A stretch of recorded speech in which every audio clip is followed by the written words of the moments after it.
what's good, what's cracking? My name is Kraken Atkins, riding solo for now, but we have a special surprise commentator coming up in about 10 or 15 minutes here. Razorburn will be joining me on the mics, but I'll be holding it down for now.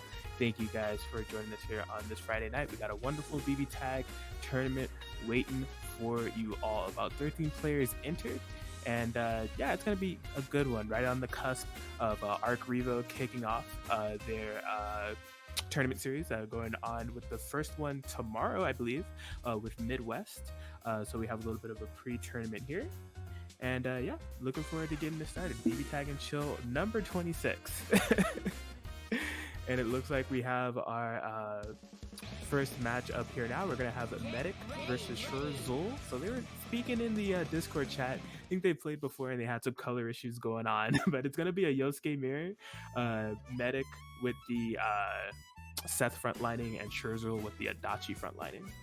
Fall behind and I'll leave you behind. Sounds like a race to me. All right, so it looks like Medic opted for the oh, what's his name? Hibiki from Central Fiction. Hibiki comes on Seth, matching with the blue on Yosuke. Here we go, game one. Okay, yeah, they're starting off strong. BBTAG setup, not a bad idea, but man, I would say that DP is not the best idea on Medic's side. They're going to be taking some unburstable damage here. All right, what do you have for the Oki setup? Try to eat a sandwich, nothing too threatening. Oh, wow. Oh, yeah, stabilizing this happy birthday confirm as well. Okay, so a good fire back there from Medic. Just an unfortunate drop combo. Could have been a bit more damage or at least some type of measured Oki there. Okay. Yeah, we see these two definitely playing very airborne types of neutral, and I mean, it makes sense. Yosuke is a super airborne character with the options that he has up there, and then Seth is definitely no stranger to going up there to throw some orbs. This will be a confirmed though into the super. I'm going to be spinning the 4 bars to get Yosuke back in. Let's Seth get a little bit of life. Shurzl's Yosuke in trouble here. Going to be going for a safe super setup. No push block on the Yosuke. I find that surprising. Yeah, I was thinking that Medic might opt to push block Shurzl's Yosuke to possibly interrupt, but decided not to. That Seth is a little bit healed up, able to snipe Yosuke in the back to the Bees. Now Shurzl is in trouble here just with the solo Adachi. Going to be activating the resonance right now. Oh, goes for the throw. This is going to be a punish. And we could kill. Do we have the proper route? Without a doubt. Alright, so we're going to have Shurzl's Adachi going 1v1 against Medic's Yosuke. Already getting hit on the incoming. Not popping the resonance yet. The chip damage is building up. Going to be popping it now. Shurzl's resonance is almost out. Gets the AZO. And this has just been all Shurzl. This Adachi comeback is looking like it's definitely in the works. And with that falling B, that is exactly what we're going to see. Shurzl taking game one.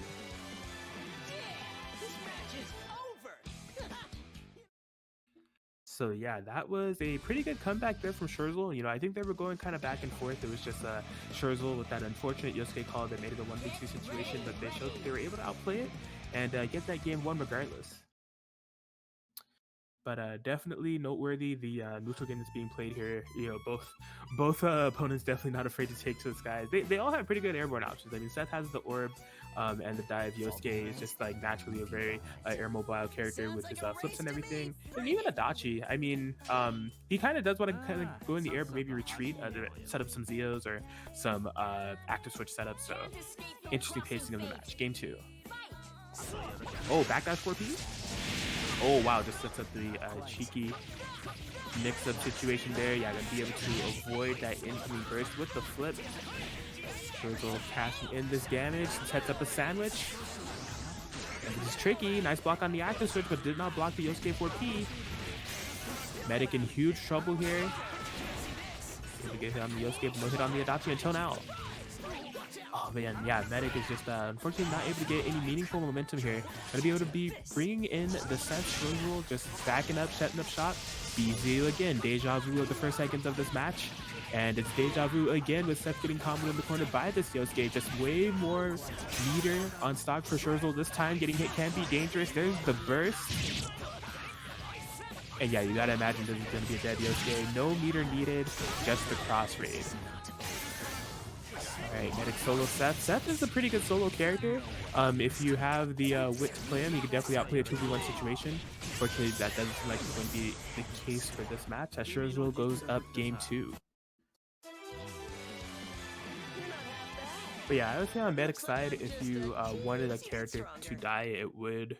Well, I think they both actually have pretty good comeback potential in terms of Seth and Yosuke, but I do think Seth is one of the stronger 1v2 characters, so definitely possible if you're able to kind of set the pace, call a good resonance, maybe get some good orb setups going in there. But I mean, idealistically, you don't ever want to be 1v2 regardless, so. Interesting how we had a 2v1 and Shurzl was able to come back and then the 1v2 on medic side. See if medic is able to get some really good momentum here, because it seems like Shurzl is definitely kind of dictating the pace of these matches. Here we go, game 3. Alright, Shurzl going out frequently with that round start, but it's yet to be contested there by medic. It's just proving to be a bit powerful. Okay. Alright, not the most threatening Oki, but just somersaulting away. Okay, gonna be DPing out of it this time. Did not want to take any mix, bringing back in the set. And medic is really having a hard time dealing with this Yosuke. Okay, gonna be getting a proper burst this time, but really needs to get some momentum going. Okay, the active switch. Oh, just DPs out of it. Yeah, that's been the... Yeah, that's gonna be a punish. Medic Yosuke down here. Seth getting hit on the incoming, and this game has just looked like all Shurzl. Okay, unfortunately dropping that combo and whiffing. Medic will be able to get something started here. Sets up EX Orbital Resonance. I like it. Gets the throw. You're going to need something that's going to hurt here. How do you measure it out? Okay, you cancel on the super here. Pause your resonance time a little bit. Threaten to kill on Adachi. You're going to need some messy guesses on this Oki. What's going to be 5C? I like it. Does not kill on the 5C though. Really wants to get a kill on this Adachi, but it's proven to be impossible. And with a beautiful full screen confirm. What?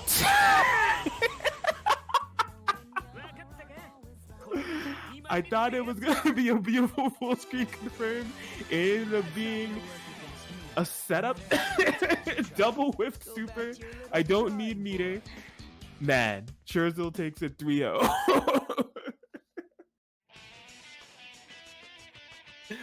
So what a way to get started here. Solid match, Yosuke and Mirror. Medic, definitely a player that I know is pretty solid, but we won't be seeing the last of them yet. I think it's going to be dropping down the losers bracket.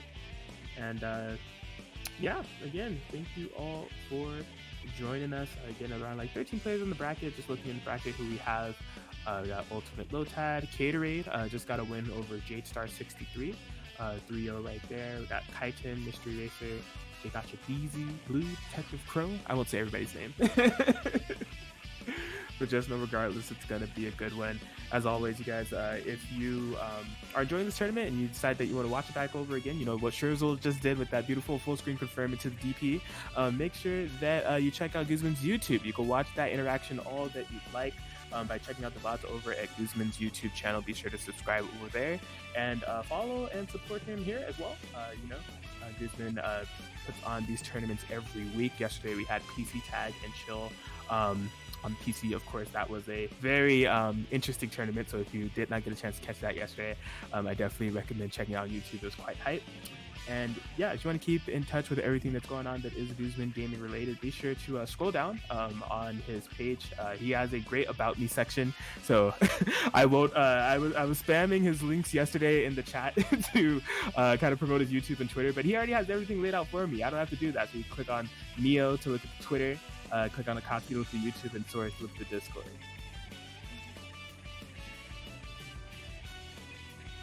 But yes, an exciting weekend, an exciting month ahead for BBTAG action. Arc Revo is tomorrow, so if you for Midwest, Arc Revo for Midwest is tomorrow. So if you're looking to watch some more BBTAG, be sure to tune in. I know that I will. Definitely going to be seeing some good matches over there. And as far as the match that we're going to have on this stream, it seems like we're going to have the return of Shurzl, likely going up against Ultimate Lotad.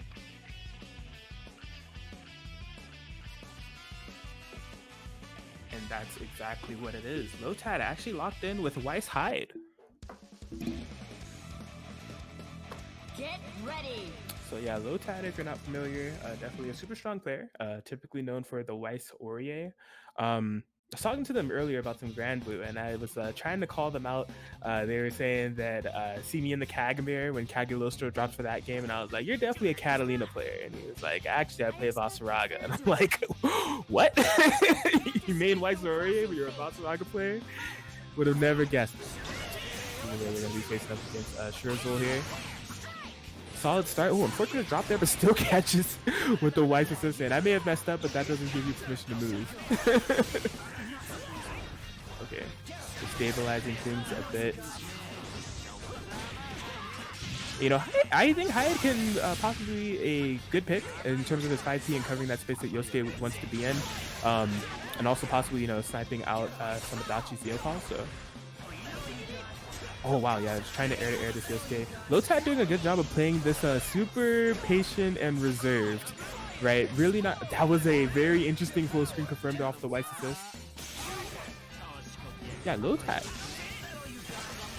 Wow, yeah, just really picking their spots perfectly when it comes to Hyde and these White assists to follow. Shurzl finally finding a good hit and a big hit, if I say so myself.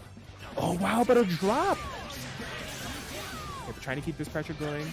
Recognizes that the height is low. Okay.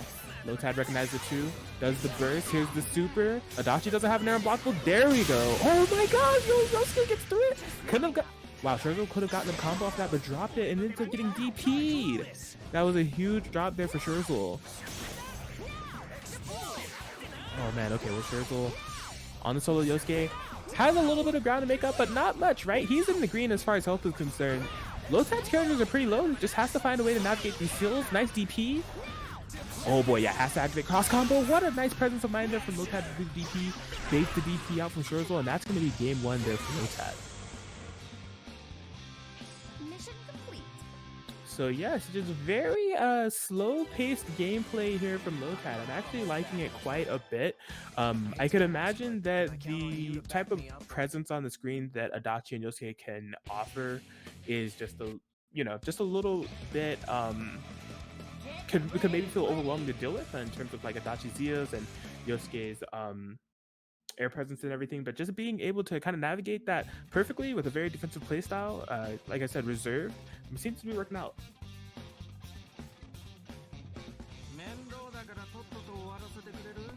We must work together to win this battle. Oh, here we go, jump straight into game two.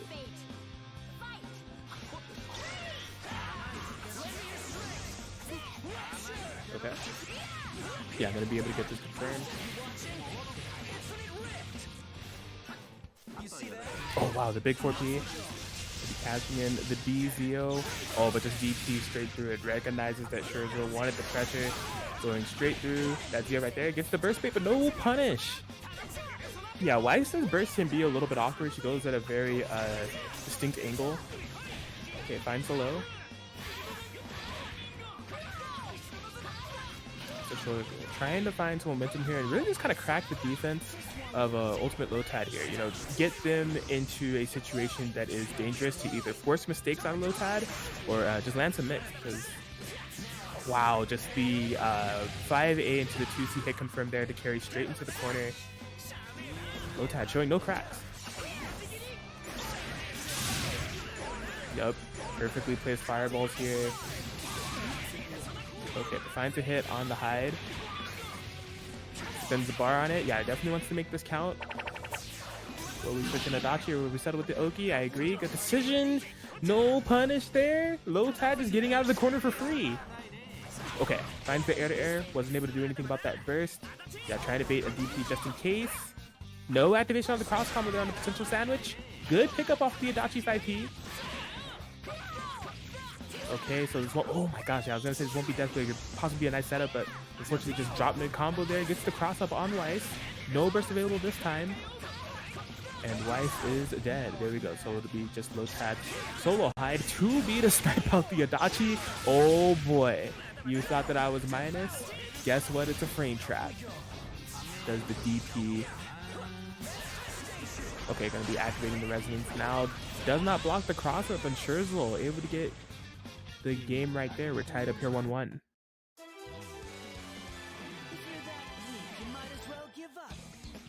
Unless you think that hope Yeah, can so that was save definitely a the day. clean response there from Shurzl. Just really able to break down this super defensive gameplay from Ultimate Lotad, and like I said, put them in dangerous situations, situations where Lotad is either going to make a mistake or be in some trouble and have to eat some picks. That was a nice quarter still at Yosuke, and it looks like things for Shurzl maybe coming together here.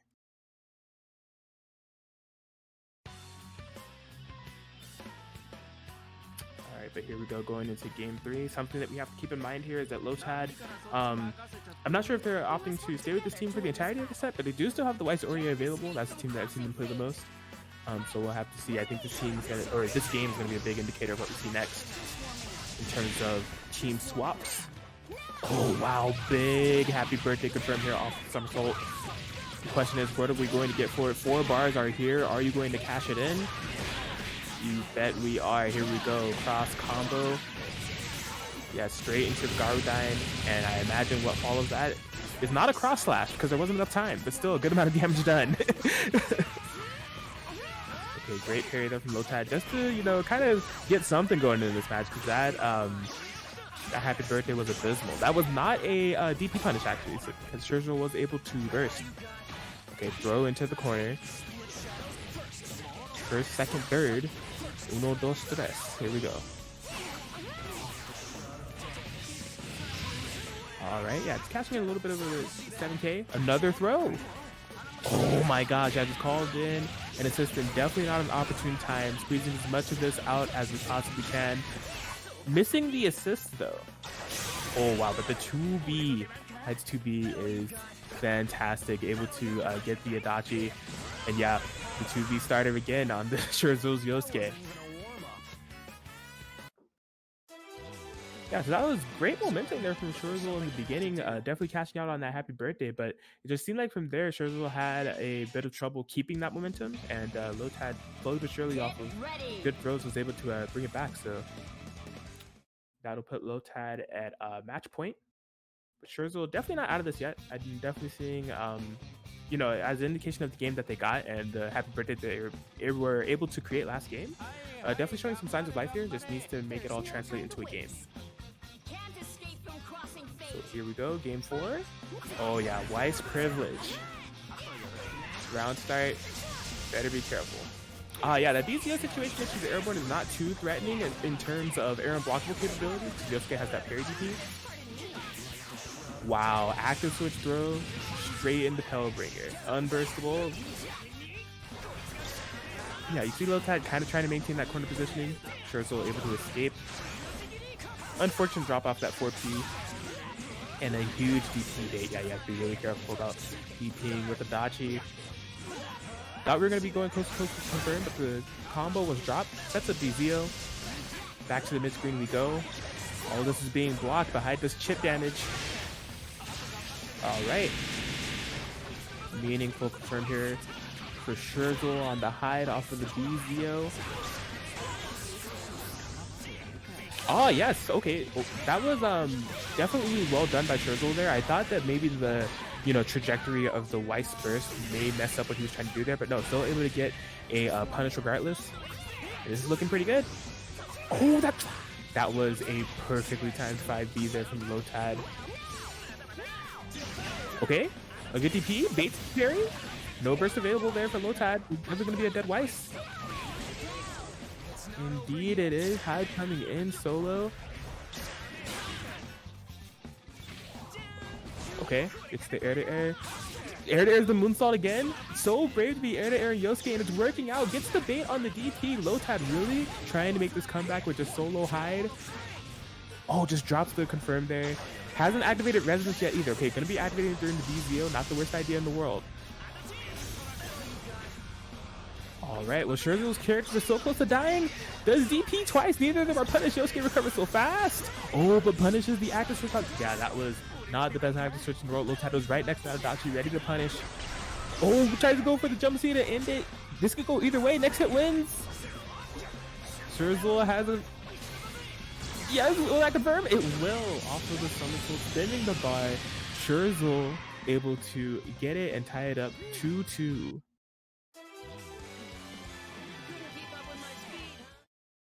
Cool stuff indeed. Could that be a Razorburn that has joined the chat? Yes, sir. I am here. How's it going? Going great, man. How's it going with you? Pretty good. Cool. Well, yeah, you were just hopping in here for Shurzl versus Ultimate Lotad. It's currently 2-2. Okay. Razorburn, or not Razorburn, you're here. You're not playing. Lotad was previously playing Weiss Hyde, and so they're just now switching to Weiss Aurier. Okay, cool. What is the score right now? 2-2. All right. Weiss, it seems we are wanted. All right, so yeah, Lotad picking out the main squeeze for this game 5 situation. He was down, decided it's time to play the real stuff. Yes. All right. Well, here we go. Lotad starting off with the Weiss 5A privilege button. Yeah, a little bit of a different pace. He definitely played the Weiss Hyde matchup very slow. It was very defensive play style. I can definitely see that. Ooh, gets hit by the 6P from Adachi, but no conversion from Shurzl's side. Oh wow, yeah, this I think I've seen Lotad use Aurier's 4P that way before, but I'm impressed every time. You know, setting up that 4P to snipe out the Adachi 6P so the Persona breaks on top of it, it's like, it's ingenious stuff. That is super smart, actually. And then he can just sit there and call the ice beams against Yosuke flipping around in the air. I like it. Right. All right, nice challenge on the moonsault. Yeah, oh my gosh, yeah, that 4P is doing so much work in terms of stopping Adachi 6P and making Shurzl second guess how they approach with Yosuke in the air. Absolutely. Such smart play from Lotad. Wow, and a counter hit with the Persona. Pushes Shurzl to the corner. Oh, the DP, that's blocked. Yeah, that's going to be a block. Should be a nice hefty punish here. Yeah, has 5 bars on deck. No more, oh my gosh, no. Oh, Yeah, no more cross hit stun. Yikes. All right, yep. No chance to burst. It's going to go ahead and seal that out. Unfortunate for Shurzl. Good time to resonance, in my opinion. Absolutely. Found your way out of that mix. Okay. Defensive bar here. Get a little bit of damage. Not bad. Oh boy. Wow, yeah, just hit by the 5P there. No confirm. You are stuck in block stun. We are wasting that resonance for as much time as possible. Yes, sir. Smart stuff. Oh wow, okay, actually able to hit Ori off of that this time. All right, but then gets clipped by a 5A, and Lotad keeping it nice and simple and taking it 3-2 over Shurzl. Secret to victory? Amazing stuff there from Lotad. I've never ceased to be impressed by the way that Lotad uses Aurier 4P. There's really, there's so many situations that I've seen him use it in that I just would not think of, because it seems like such a niche assist, but in terms of defensively and offensively, he's definitely very, very strong with this team. Oh, absolutely. And yeah, he definitely uses that 4P like no other Aurier I have ever seen. So when I watch him, it makes me want to use Aurier just for the 4P. Right. Oh my gosh. But great stuff to him. He'll be moving on to winners quarters. Winners semis? Winners semis. That's winners semis. Challenge brackets are so weird. It's winners semis. All right. Good stuff. And who's coming up next? Looks like up next we're gonna have Kaiten 99 versus Blue. Oh, okay. Blue sub? No, just Blue. Blue. Okay. BLOO. Yeah, so Blue, I believe, uses some variations of Narukami and Hyde. I think I've also seen him use Naoto Shirogane. Okay. All right. Interesting. I'm not too aware of this player, but hey, maybe it'll be some new stuff for me.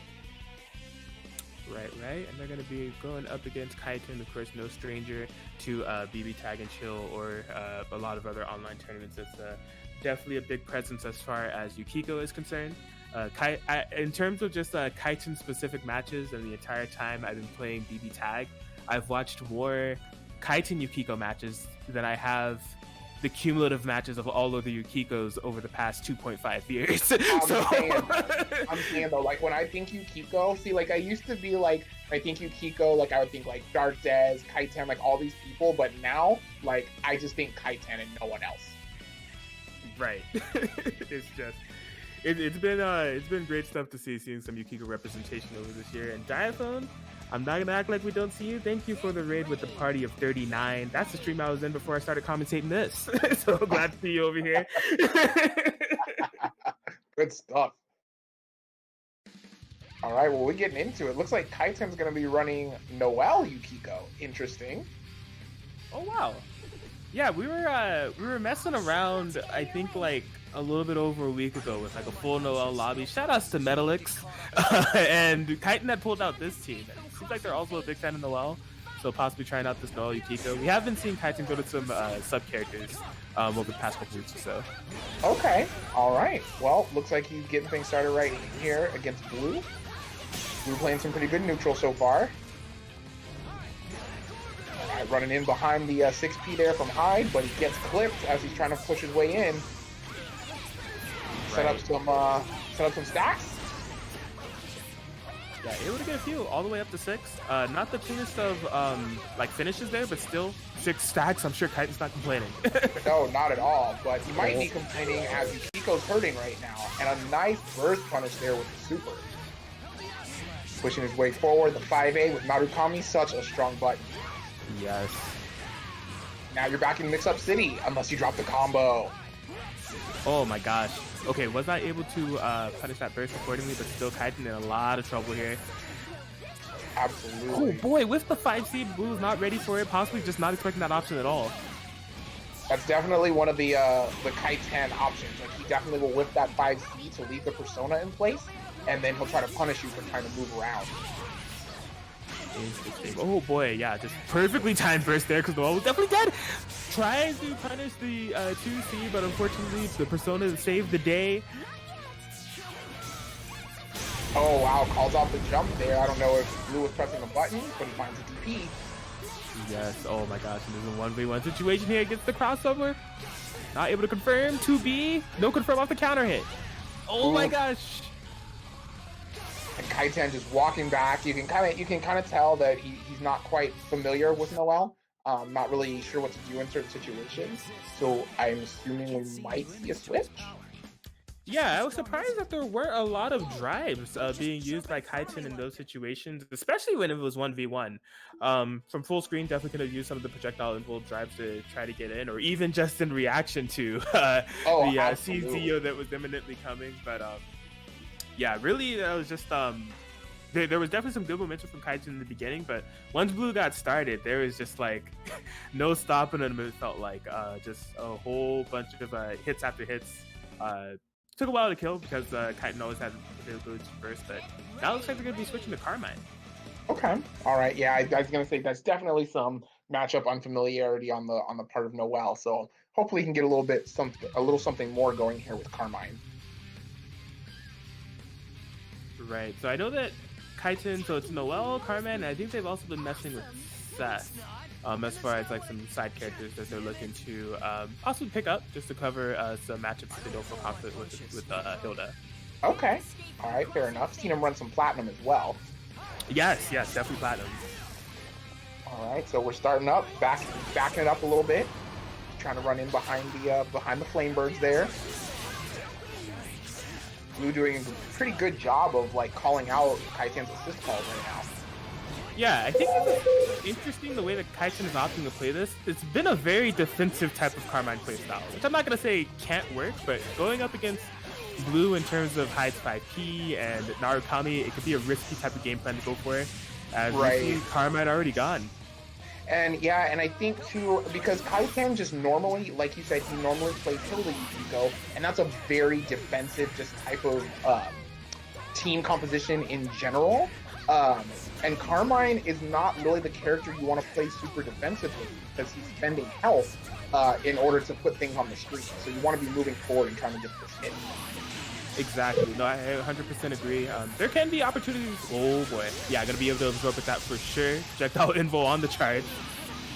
Good stuff. All right, he's up to 9 stacks, and he resonates.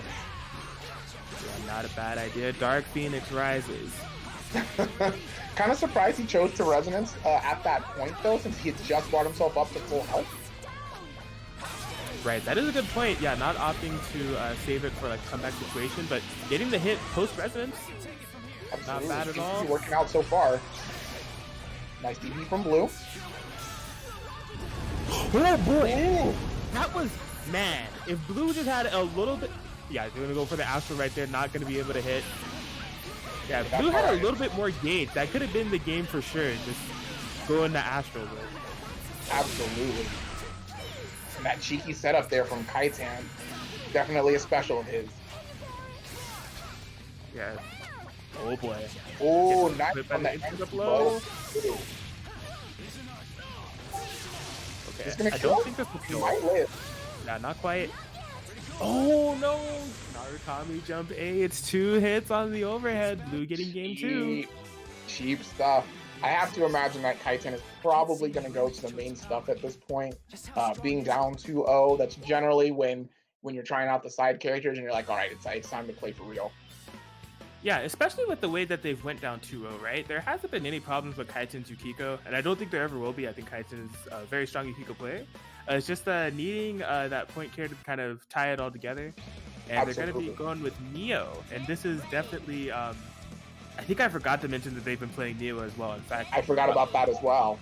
Yeah, the WNF that they were able to take a couple of weeks ago was with mostly this team. So definitely switching to something that they're more proficient with. All right, that makes a lot more sense. Well, let's see if he's able to get the job done here.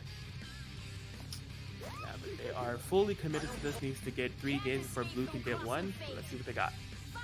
All right, backing it up. Bringing out the Phoenix. Oh, wow, and just gets clipped by the Zeo card. Watch your toes even from full screen. That's the thing about Narukami. I get hit by that a lot. Just throw it out at full screen. You're like, wait a minute, I'm getting hit. All right, Kaiten finding a nice jump cancel combo here. How are we going to end it? Ends in reset. Not bad. Yeah, this is exactly what Kaiten needs, right? Some momentum with their point character. It's definitely paying off. Absolutely. But Blue finding a hit of his own. That's going to be the mix. Oh, yeah. Able to block that actually. Oh, yeah. He's going to have to burst. Good burst point there. Neo is sitting on about a quarter health right now. And Kaiten just trying to find the right spot to get her out. Oh, boy. Yeah, I don't think that was an intentional drop, but still getting the super here. Gonna be believing in Neo. Okay, yeah, nice cross raise. Alright. Oh, wow. Good DP there from Blue. Did not want to have to deal with any mix-up situation that may have been coming there. Great. Oh, yep. Gonna be taking the opportunity to get some life back. Oh, no. Watch your leg. And watch your head. Yes, Narukami going down. Blue stuck to the solo hide here. Bring him over here. That's so cool. Yo, a full screen super that will just pull them back into you. Oh, boy! The call out on the counter just gets grabbed and still is out. Oh, wow. Definitely with that hit on the incoming Yukiko. This is not undoable for Blue at all. Activating the resonance now is Kaiten. Oh, he tried to press something. He forgot about the super.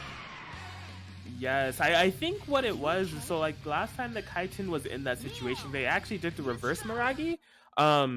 So I think that Blue was thinking that that situation was going to repeat, but in that situation, Kaiten just did the regular Miragi. It was able to get the punish. Ah, that makes sense. All right, so a game there for Kaiten. They still have 2 more to go. So Blue, yeah, going to be switching to the Shirogane now. Okay, all right. I can definitely see this possibly being a pretty strong team. You know, you have Narukami with all those strong normals, really good mix-up character when he has you in the corner, and then you have the Shirogane 6P just to kind of help with the full screen presence. So I think this could actually be really, really strong. Right, I'm right there with you. Mystery Racer seems to be right there with us as well. Shirogane Fanatic. Let's see. All right, yeah, they're both playing the full screen game right now.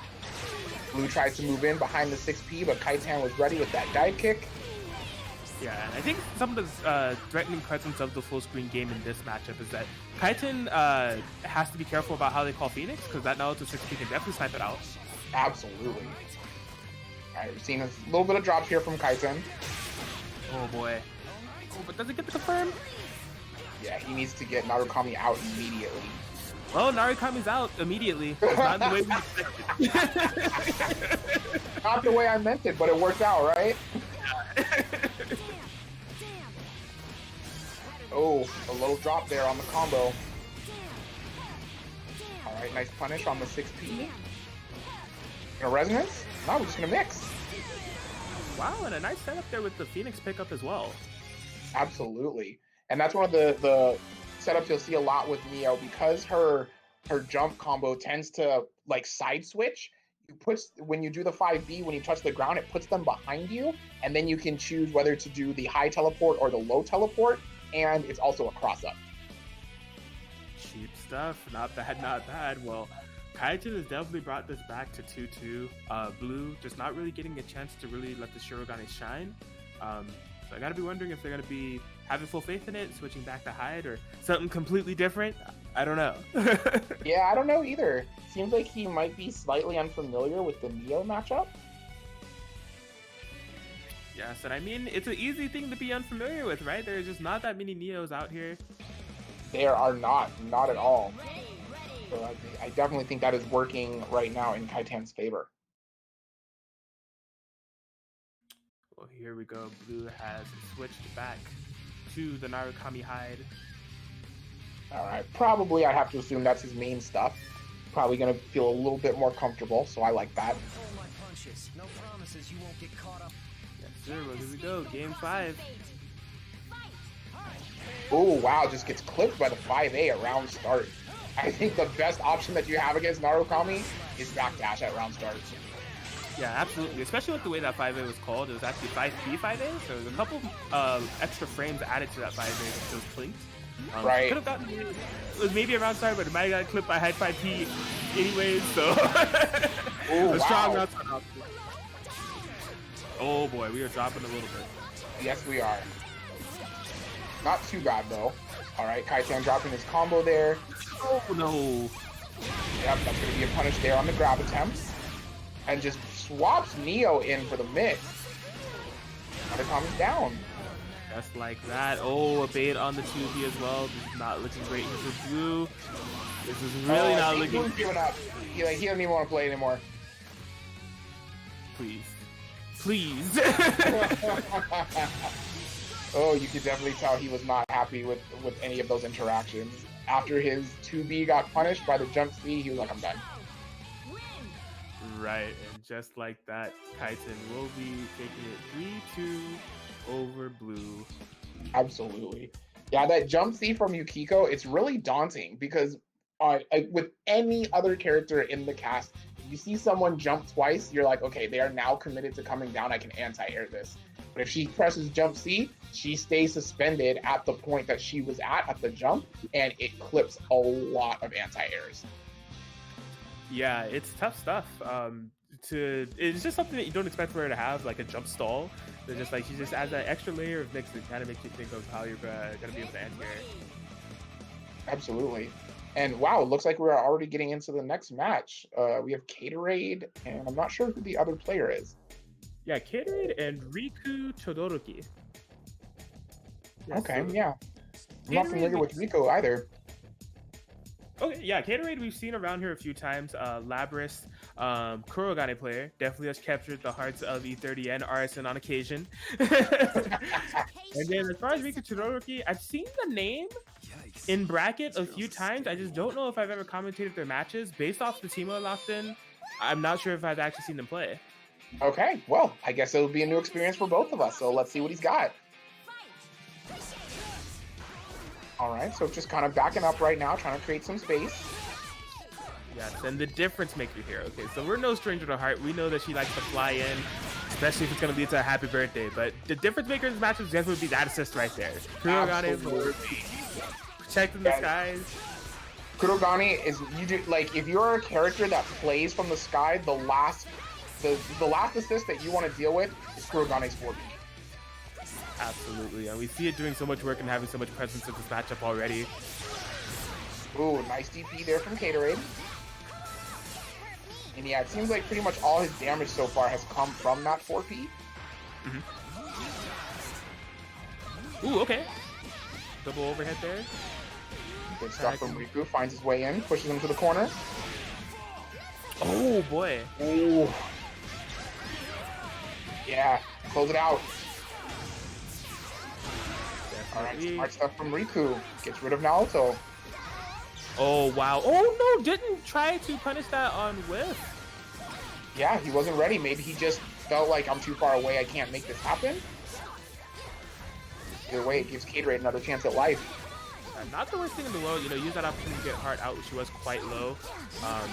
Now Gatorade has definitely gotten to get a couple of swings in. Okay, nice laser assist there. Alright, good air-to-air there from Riku. Alright, Gatorade choosing to go into Resonance. He's down quite a bit on health, but he gets crossed up. Yeah, I really like the way that Todoroki set that up. Just using Gatorade's kind of stalling there to set up that sandwich, and the best guess situation straight to the win. Yes, sir. Yeah, I have to imagine, like, Labras probably has a really rough time when she's by herself. You're just gonna have to really, really pick your spots super carefully in order to get that hit and make things work. Yeah, it's definitely something that's going to require a lot of outplay, especially if the opponent is going to play kind of defensive, or even with the way that Todoroki was setting it up, right? Just using the Yang Point and really kind of harassing Lapras with the Heart Laser. That could be really tough for Lapras to kind of overcome. Oh, absolutely. All right, well, now Gatorade switching to Ragna Jubei. I don't think I've ever seen him play this team before. Yeah, I don't know if I've ever seen anyone play this team before besides Elion. All right, well, let's see what he's got. No, but yeah, this is going to be very interesting.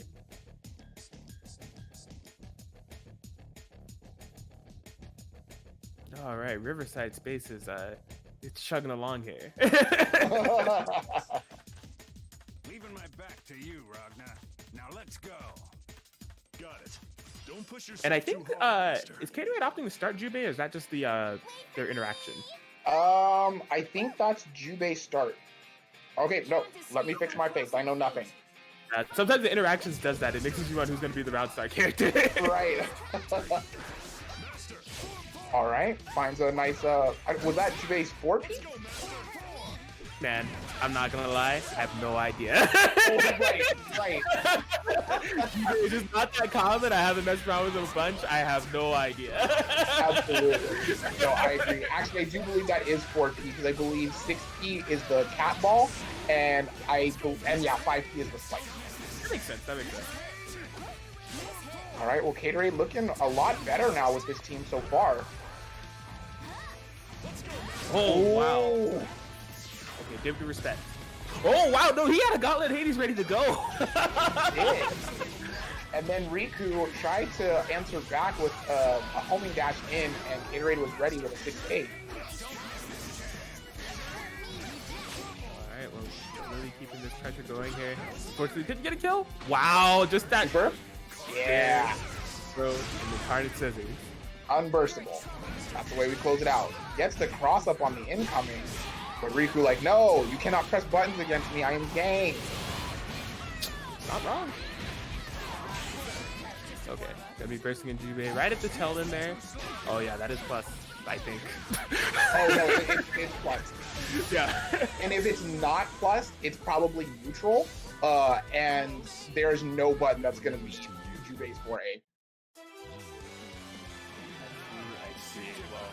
Good stuff there from Gatorade. The switch working out. Tied it up here 1-1.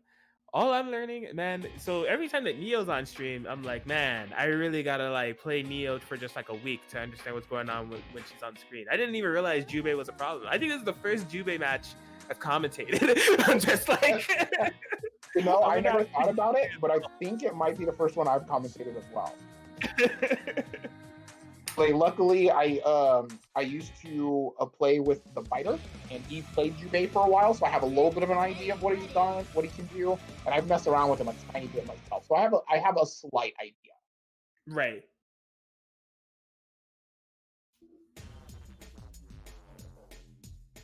It seems like Gatorade is definitely firing back with this Ragna Jubei. That was a very dominant round for them.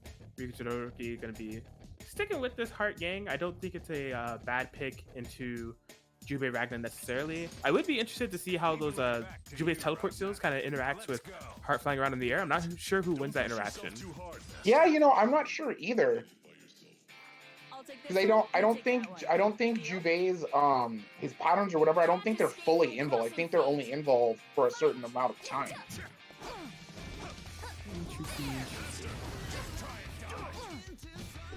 All right, good blocks there from Riku. All right, finds the cross-up assist. But it wasn't a real combo. Riku wasn't ready for the tech. Ooh, and a good block, but he didn't know how to punish. For those of you in the chat that don't know, if you block the first hit of Gauntlet Hades, you can duck the second hit, and that's how you punish. Important stuff to know. Absolutely. All right. Oh, boy. Yeah, it's weird. I think if he hits with that in the air, I don't think he can confirm off of it. I see. Yeah, he did call an assist with it, so that could have been the reason why. Yes, absolutely. Yeah, well, we see Gatorade, you know, they have the life lead. They're just kind of putting hitboxes on the screen to see if Todoroki's going to run into any of them. So far, it's been working out, but an unfortunate whiff on that anti-air. Todoroki's definitely going to capitalize off of it. Well-timed burst gets him out of that situation. Yeah, Gatorade just having none of it. Oh, wow. Nice block on the DP from Gatorade. He should absolutely be able to kill Heart with little to no effort. UHC, and she's dead. Not bad. Get some Ragnar health back in the process. Yes, sir. Gets crossed up. I didn't think that was going to cross up. I thought he was fully in the corner. That's okay. We got drops. Oh, boy. She burns. Okay. That's right. Back it up. The moment you hear that song start, get away. Yes. And I mean, it's no different than, you know, backing up. It's no different than how Gatorade has been playing the entirety of this match, in my opinion. It's been super defensive gameplay, just kind of holding back, letting Todoroki approach them, and then putting some hitboxes on the screen to see if they hit, and it worked out. They're up 2 now. Hey, if it ain't broke, don't fix it.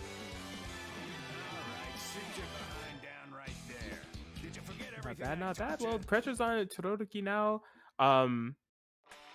Yeah, they're gonna have to figure something out here with the Heart Yang. I would imagine that. I think it's possible. I think what I would like to see is, rather than trying to figure out how you approach with your point character to Gatorade's defensive playstyle, maybe possible like assist on the screen to make Gatorade have to think about that, and then with the point character, think how you're going to navigate around based off of how Gatorade reacts with that. But looks like they're going to be going for Guzman's Heart, switching to Ruby. You know, if it's not working out, you can just pick Ruby Yang and just go in.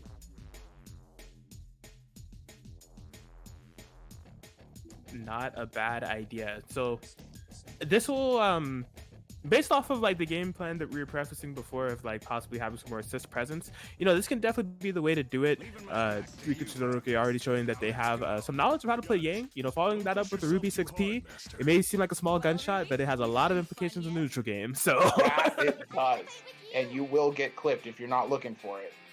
So here we go, starting off with Yang on point. Interesting. I feel like most people that play this team play point Ruby. Right, yeah, it is interesting to see it starting off with a point Yang in this instance. But yeah, you can see the aggression definitely coming in here. Absolutely. Ruby with those amazing buttons, just going in, kind of pressing things.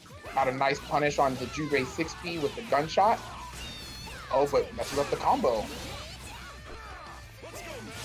Seems like he may not be quite as familiar with Ruby. Right. Oh boy. Yeah, so calls that 6P. Gatorade with Jubei said, I have an idea for that. I'm just going to teleport through it all. That's right. All right, good push block. Gatorade trying to push his way in. All right, a nice 5B there to punish the landing. Oh, okay. I like the jump back there, getting out of that sandwich situation. Right.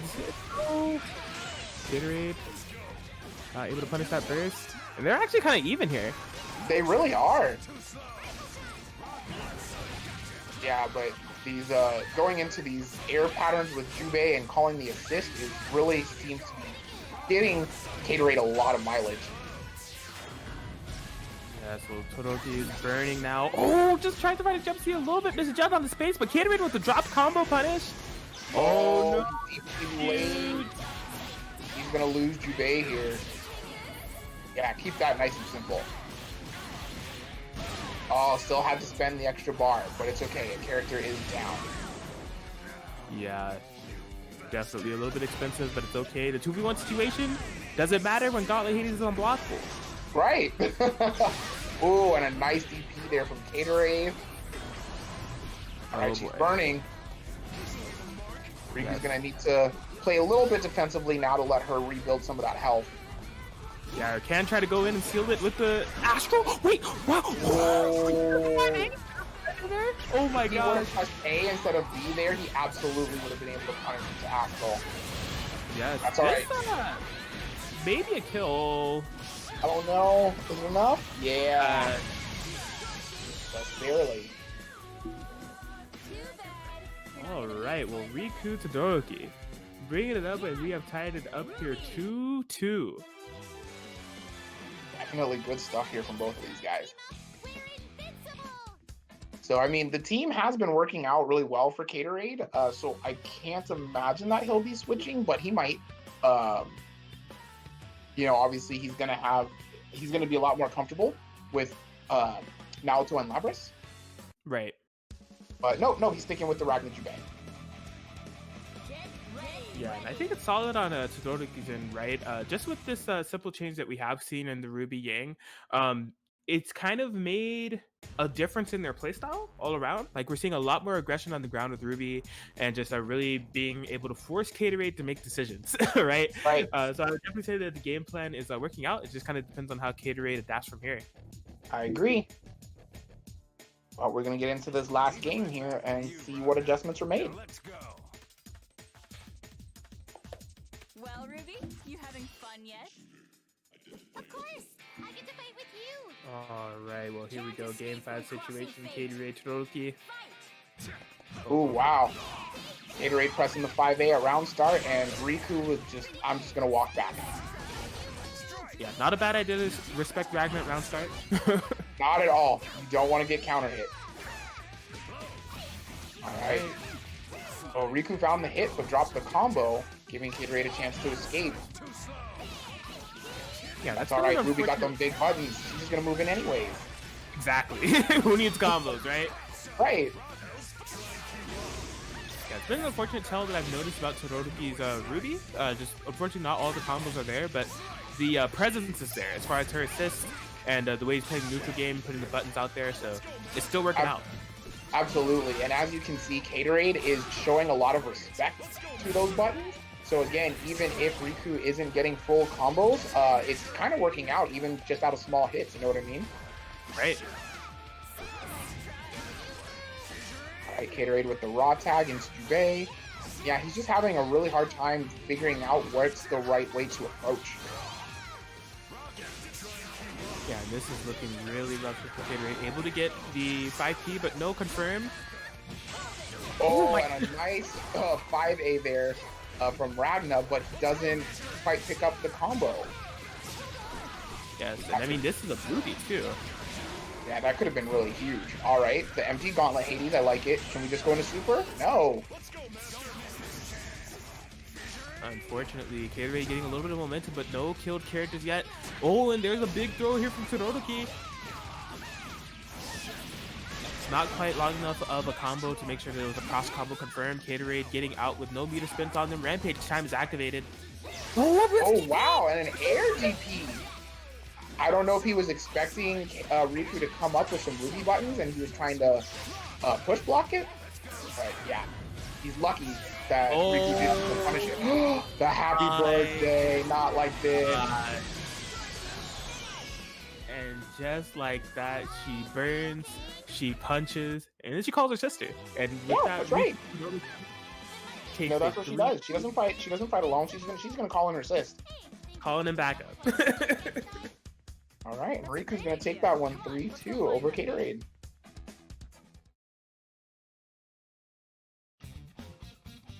Definitely good stuff to both those guys, though. Yes, absolutely. What a set there.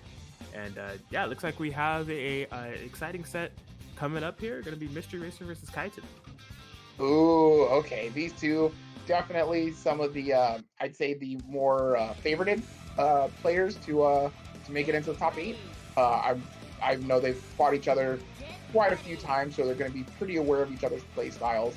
So definitely excited to see how this is going to play out.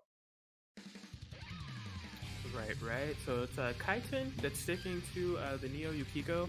I believe at that WNF that Kaiten won, these two did play, and Kaiten may have won with this team, but I may be wrong. A lot of tournaments. Yeah, no, absolutely. Hard to keep track of all of them. Mystery Racer getting things started, finds a nice cross-up with the Naruto 6E, but drops his combo at the very end. Wow! That was sick! That was so smart there from Kaiten, using the counter there, knowing that Mystery Racer was going to shoot some guns at him, and it worked out. Oh, wow, yeah, nice double jump over there. Oh, just threatening? I think that was like a call and threaten of like the Rasu River just checking with the 2A. Alright, Kaiten's showing some proficiency with his Neo. Yeah, gonna be bursting her to make sure that you can save her life. Done enough work for now, she needs the heal. Oh, wow, and that was really smart of him to call the Naruto 6P to keep the Daki Super safe. Good stuff. Definitely.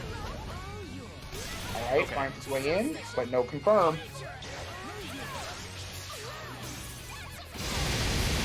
Oh, what? I can't. There was just so much on the screen, I couldn't tell what Mystery Racer did with Shurigane. I couldn't see it either. He was covered in flames. Well, either way, it forced Neo in, and now it's forcing Neo out. She will be going down. As she will. And a nice setup there from Mystery Racer, making you have to deal with the Beezy on incoming. That is so cheesy. Yes. Oh, I thought there was gonna be more to that. Man, there might be if he has cross combo available. That's real. Man, can he solo confirm? So you can't. I learned this when I was trying to learn Shirogane. You have to reset the combo, otherwise the instant kill will not activate. Lame. So I was like, oh my gosh, because I found a way to combo into it with Shirogane and Liz, and I was like, you can just kill people, then it won't activate. Man, that's so lame. Well, the more you know. But it does set up, again, if you have the cross combo available, it can set up some really nasty mix-up situations post-mark anyways. So if they do get hit by the mix, then you can at that point confirm into the instant kill. So it's still not a bad thing.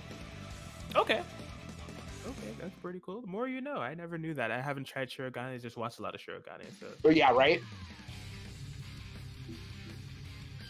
Very cool. Well, with that, Mr. Racer takes the game 1. I thought the Kaiten was looking very solid with the Neo pressure, but it turns out when they brought in Yukiko, it just kind of fell apart there, unfortunately. See if they're able to get their footing. Sir. All right, backing up at the start. Mystery Racer just sticking out that 5B from Adachi. So good. Yes. And Mystery Racer is really putting on the pressure here. Nice block from Kite. Pushing Kite to this corner here and just really staggering on the Naruto pressure forever. Sometimes when you see the opponent staggering that much, you just have to decide you're going to flip block. Right. Like I get, Kite was trying to, look for it and be able to react to everything, but sometimes when you're in that much pressure, you just got to be like, I'm going to get him off. And Mystery Racer looking really strong right now in this match. Both of Kaiten's characters are living on about 10% health. Mystery Racers are pretty healthy. Yes, it's with DP, some good momentum here for Kite, and man, that was an interesting interaction. I'm not sure how DP safe that setup is, but it's DP safe against Adachi apparently. Absolutely. He should be able to kill here. Oh no, he drops it! That's not good. Yeah, that EO5T was the key to that puzzle there. And oh boy, yeah, just gonna be able to get the 5A challenge there. Yukiko going down. And just runs into the Beezy, but no confirm ready. Oh man, just again, a game that was looking pretty solid for Kaiten is just all of a sudden turned into this, and Mystery Racer takes it off that cross with 5P. He does. So right now, Mystery Racer is up 2-0. That's not gonna work against me. No matter Think we how might see a switch to Hilda? I don't know. So like I feel like Kaiten is playing pretty well with the Neo. There's just you know, in that situation it was just an unfortunate drop and they didn't get their footing and they ended up you know, losing the match, but it looks like they think that it's time for Hilda, so they will be switching over and starting Yukiko. Interesting. Maybe he's got some tech against Adachi that we don't know about?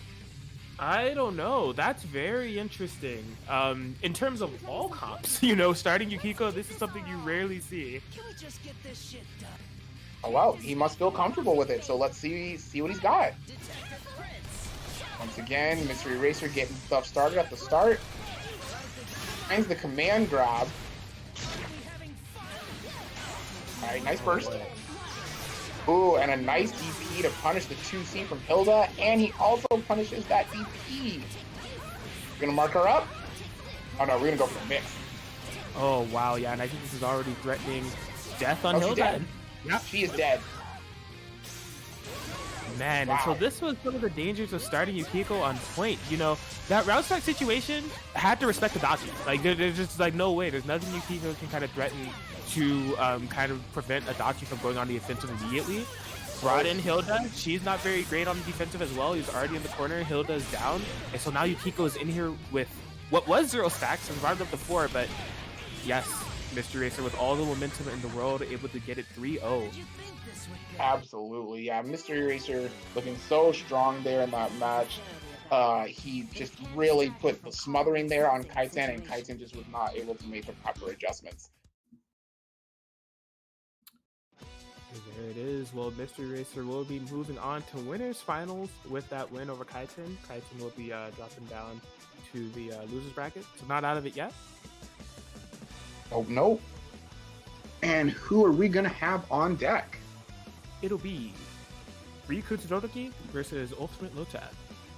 Oh, okay, cool. Should definitely be an interesting match. Obviously, we saw Riku play in that match earlier, played some Heart Yang, ended up having to switch it up to Ruby Yang, but, you know, I think he can still... Well, also, Lotad is kind of a jack of all trades. Like, he just seems to have the matchup knowledge for pretty much every matchup I've ever seen him play in. So strong. So I'm really curious to see how that match is going to play out against Riku. I am as well. Quick shout out to Awukanen rating over here with the Party of 5. We see you, Awu. Congratulations on your WNF win. Oh, Awu won WNF this past week? Yeah. They won the PC WNF. Oh, good stuff.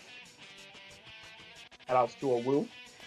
Weiss, it seems we are wanted. And so here we go. Lotad going with the Weiss Aurier. You know, possibly the Weiss Hide that we saw earlier was just a direct counter call to Shurzl. Or maybe a team they're trying to learn, I don't know. But for now, they have the kitty gloves off. Full Weiss Aurier going up against Todoroki's Heart Game. All right, here we go. Pressing the Weiss privilege button. Not a bad idea. You know? Sometimes it works. Yes. 50% of the time it works every time. All right, well, Lotad definitely looking really strong here at the start of this match. Heart is already almost dead, forced to burst and bring his hand. Yeah, Todoroki just in a lot of trouble here. Hasn't really been able to get anything started. Oh, wow, clips him low. I don't know if Riku was looking for some sort of overhead, but just gets clipped. Oh my gosh, the arrow block set up, yo, Lotad! Leave him alone. Nice block on the overhead. Lotad spending about 3 bars on push block just to make sure he gets out of the mix. I definitely respect that decision. Yeah, especially since they don't really need a lot of resources to kill either of these characters. Just make sure Weiss takes as little damage as possible. That's right. Oh, wow, uses the flip to avoid the punish from the super. So smart, Lotad. Man, he breaks down every option of his character and uses them so well in situations you wouldn't even think about. Just like fully prepared. Absolutely. Like, he is a pleasure to watch. Alright, well well, this defensive gameplay here from Lotad, it's definitely putting the pressure on Todoroki to get an opening, and this could be the one. The whiff twice DP capitalizing. Yes, he's capitalized. Doesn't have meter, so he's gonna have to reset. And wakes up with the counter. Art is going to die. Lotad felt it. Aggression coming from Todoroki and capitalized off it properly. There it is, able to get the first game. Yeah, Lotad took that one pretty convincingly. Justice and nobility. One should always strive to be the best version All of right, well, yeah, I himself. definitely like that. Game one, Todoroki. This seems to be a recurring thing that we've seen with them, just having some trouble opening up the really defensive playstyle. So they were able to overcome it in terms of Gatorade, but it seems like they're finding a similar issue in this matchup against Lotad here. Yeah, absolutely. Well, you know, hopefully he can kind of figure out where the holes were in his game plan and, you know, find a little bit better approach. But it looks like he's going to be starting with Yang, which maybe he likes that as a way to challenge Weiss's buttons at the start. This looks like it could be fun. Could be. Can't escape from crossing fate. Here we go. See how it works out. Okay, both of them opting to play on the defensive. Zoning Weiss. He's It's like, here. that's okay. I know you got good buttons at start that can counter mine, so I'll just back up. Oh, right, nice cross up there from Lotad and nice blocks from Riku. Oh, very nice backhoming to bait out the 5D there from Lotad. And that's one of the really strong things about Heart. Is a smart Heart player will sniff out your anti-air options and just beat it with backhoming back and vulnerabilities. Tell me about it. Look at the little view. I feel like you may have run into that situation before. Yes. Every time I play Sploogie. Yeah, you know what I'm saying?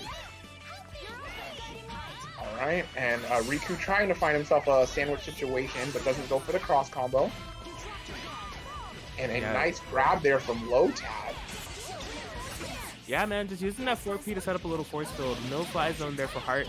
And whether you're flying into it, getting hit, or blocking, I mean, when you're coming down on the ground, plus challenging with the throw, it's just great stuff here from Lotad. Absolutely. All right, finds the EX persona. Doesn't quite work out, and Riku finds his way in. It's a nice little chunk of damage. I like this momentum here from Riku. Can they keep it up? Unfortunately, not with that call right there. The air 214C. Yeah, you're not going to be able to punish there. That's the thing about Aurier's general combo, is it's pretty burst safe just in itself. Like, there's not really a good spot to burst it. Right. Oh, boy. Ooh, blocks him down with that pressure. He had the glyphs out. He had the Aurier 4P on. And the other tech about this team, if you look at Lotad specifically picks colors that blend in with the Aurier 4P so that you can't see the picks. What a wonderful That's the next level tech. Cheeky.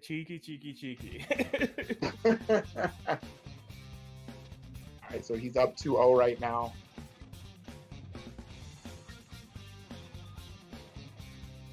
It looks like Riku's kind of thinking about life a little bit, taking a minute to think about things, see if he can pick up on some things. Right, yeah, we have seen some openings with the Yang point, you know, being able to get an opening with Heart 6P following and getting some hits with Yang. I think really the kind of struggles that are ailing Todoroki now is the Heart, just not finding a way to approach with Heart in this matchup. Absolutely. Well, hopefully he can figure it out. He still has another chance here. Gonna start off with Heart again. Alright, just backs up with the 4P from Yang. And honestly, I think that is the problem. Todoroki is playing super defensive. And I mean, Heart can kind of do that as long as you're going to be mixing up your air options alongside it. I think it's just Heart a little bit too grounded, a little bit too defensive, a little bit too respectful, and not really mix up those air options well enough. Right, I'm going to agree with you 100%. Right now, Lotad finding a nice little combo there on Riku. Puts him into the sandwich situation. And I really like that. So I think Riku was looking for an active switch. And Lotad was like, nope, I'm just going to stay on the same side, and he got hit and found himself the first punch. Yes, and as far as momentum is concerned, it has been all Lotad. Won't be able to throw Heart quite yet with that confirmed with raw tag in the Yang. 2B on the anti-air. And Riku was actually kind of far away from Lotad at that point, so I'm kind of surprised that he actually pressed the button and got that counter hit on that 2B. Right.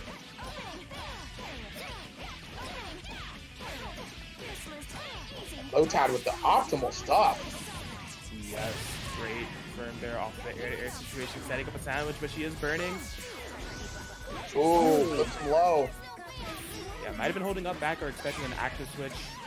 Neither were the case. Oh boy, man. Just fake cross up, and Ultimate Lotad will take it 3-0 in clean fashion. Absolutely, absolutely. Yeah, it seemed like Riku was just having a really hard time adjusting and just finding the right ways to approach.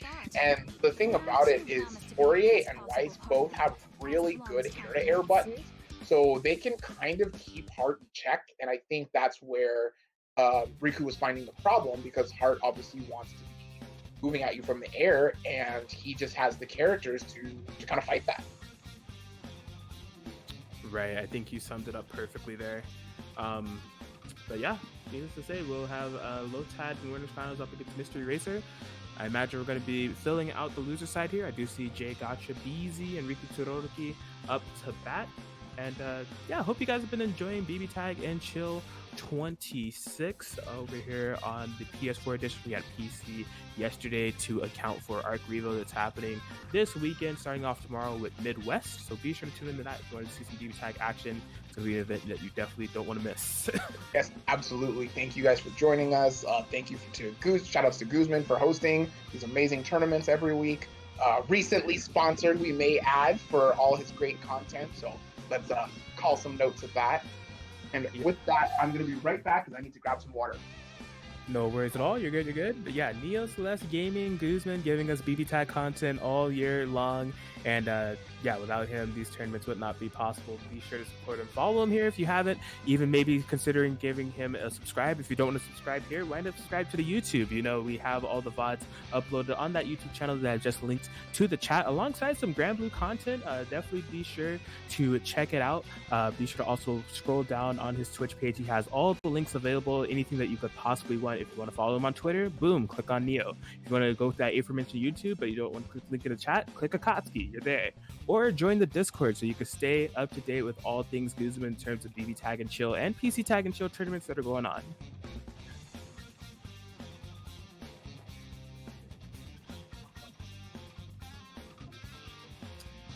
But yeah, it looks like that we are getting things set up here. So Riku Todoroki versus Jay Gotcha Beezy. So this is the first time that we're actually seeing Jay Gotcha Beezy on stream, but not the first time that we've seen them in tournament. Ruby Hyde Specialist has recently been messing around with Ruby Yumi, so I'm curious to see if that's something that they're going to be locked into for this matchup. As far as the matchup spread is concerned, I think Hyde can have some challenging things for Heart to deal with in terms of 5P and assist presence in general, but we will have to see.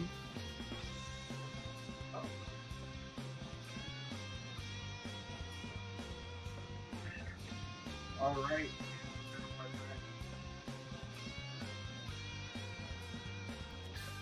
Have we started the next match yet? We have not. Oh, okay. We have some kind of hold up. I'm not sure. I'm trying to check the Discord to see what's going on, but the next match has not started yet. Okay. Okay, there we go. Wow. Okay, so just prefacing Jay Gotcha Beezy, you know, Ruby Hyde player has been recently picking up Ruby Yumi. They went for Yang Blake this time. Okay. I've not seen him play this team, so I don't even know what this is going to look like. Yeah, here, I believe in chats for Jay Gotcha Beezy, they've told me that they have a Yang. I didn't know that meant that they also have a Blake. So this is gonna be an interesting one. Absolutely. Choosing to start off Yang, just backs up at the start of the match. I kind of feel that in a match versus Heart, Blake is a much better option. Blake just has super good aerial aerial presence in general, and I think she can kind of deal with Heart a little bit better than Yang. I completely agree, right? Just in the air doing the 214B or the 214A, you know, whether you're putting multiple hitboxes or just immediately changing your trajectory, it's really strong options, kind of threaten. Absolutely. And then being able to cancel said things into the stone clones and that type of thing definitely can help trick out your opponent. Oh, true. I didn't even think about that. Yeah, I can imagine Heart would struggle with that for sure. Just a random stone away all of a sudden. All right, well, look, J-Gotcha's looking pretty good so far. He's been really good at challenging Riku's Heart in the air. Yeah, I agree. This has just been, there hasn't been any huge damage situations we've seen from J-Gotcha, but a lot of neutral wins, and it's just adding up slowly but surely. Yeah, it is. And that's the thing, you know, with Heart, because he's so air mobile, people are going to be looking for you to be in the air. So it's going to go right with what you mentioned earlier. You have to be able to mix up your air options to throw your opponent off. Right. Well, bravely challenging that Yang 5BB with Blake's 5BB, and it ended up working out. That it did, and he finds a nice little counter hit, baited the DP there. I would like to see him, I was going to say, I'd like to see him resonance. I like to see J-Gotcha switch out of this Blake, trying to set up a sandwich for it, but just gets hit by Heart. But for active switching, Yang is vulnerable, but she will be burning after this. No, she won't. Right before it. In fact, we're going to try to prevent it if we can. Oh, he doesn't have the meter to seal the deal. I think right there he should have charged that 5B and been ready for the first punish. Yeah, in fact, I'm actually surprised that J-Gotcha Beezy went for the burst because Blake doesn't have a burst available. Yang has not activated Semblance. I would have just taken the damage there. Right. And now Yang is down. Or, sorry, Blake is down. Yang's coming in burning, though. Yeah, Riku Todoroki really trying to get this comeback here. They trade on the buttons. J-Gotcha still hitting them chip damage. Air back, holding it cheap. All right, we're going to spend some bars. Oh, just the very last hit of it killed. Man. Right. I was not believing that that was going to kill at all, but he made it work, so good stuff. He's going to take the first game. Yes, I really liked the way J-Gotcha was playing that in the beginning. It was looking really good. Again, like I was saying, no big damage situations to where like punishing Todoroki's big mistake or finding anything big in terms of setups, but just constantly winning the neutral game. And then when it came down to 2v1, unfortunately, just made a couple of calls that kind of led to his demise, and Todoroki making the comeback for it. Yes, no, absolutely. So yeah, hopefully Riku can kind of, you kind of started to see it towards the end where he was baiting the anti-airs, baiting the DPs, that type of thing with the back homing. So I'd like to see a lot more of that from him, and I think that's going to kind of help him cement his dominance in this match. I agree. Well, let's see what adaptations can be made. Game 2, here we go. Oh! We're just having to stare down, and then as soon as I land, DP. Don't even think about it. Wow, tried to call out the love bubbles, but gets punished by the 6P from Blake.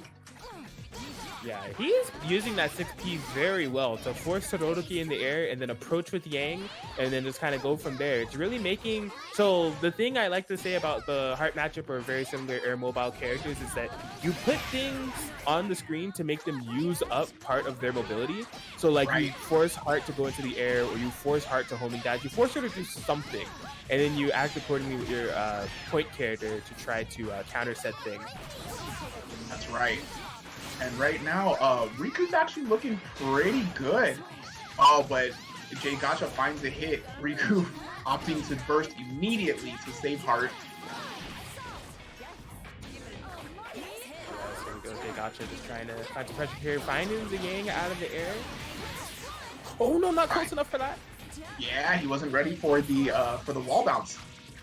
I think that's just a little bit of unfamiliarity with the characters. Get punched. But Blake does live. Finding a nice 4P. I'd like to see an active switch right now.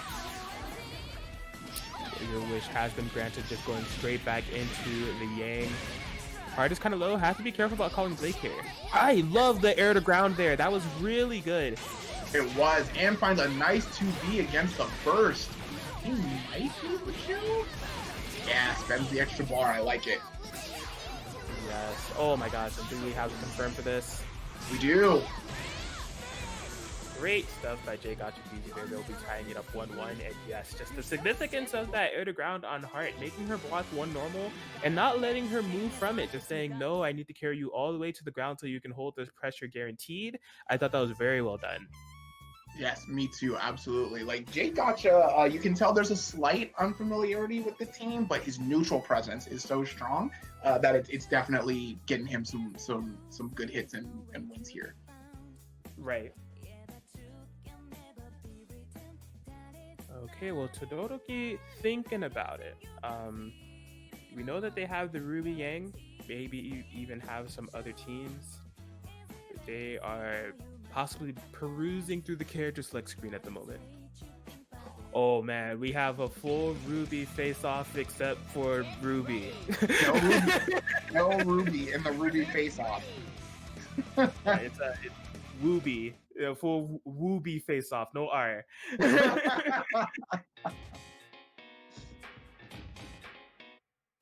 They all have names for when like you choose a duo, like a duo. Like I know Yang and Blake is Bumblebee. I don't know what Weiss and Yang are. Oh, interesting. I didn't even know that was a thing. Yeah, it's a fan-made thing. You know, it's not official or anything, but like they all have their thing.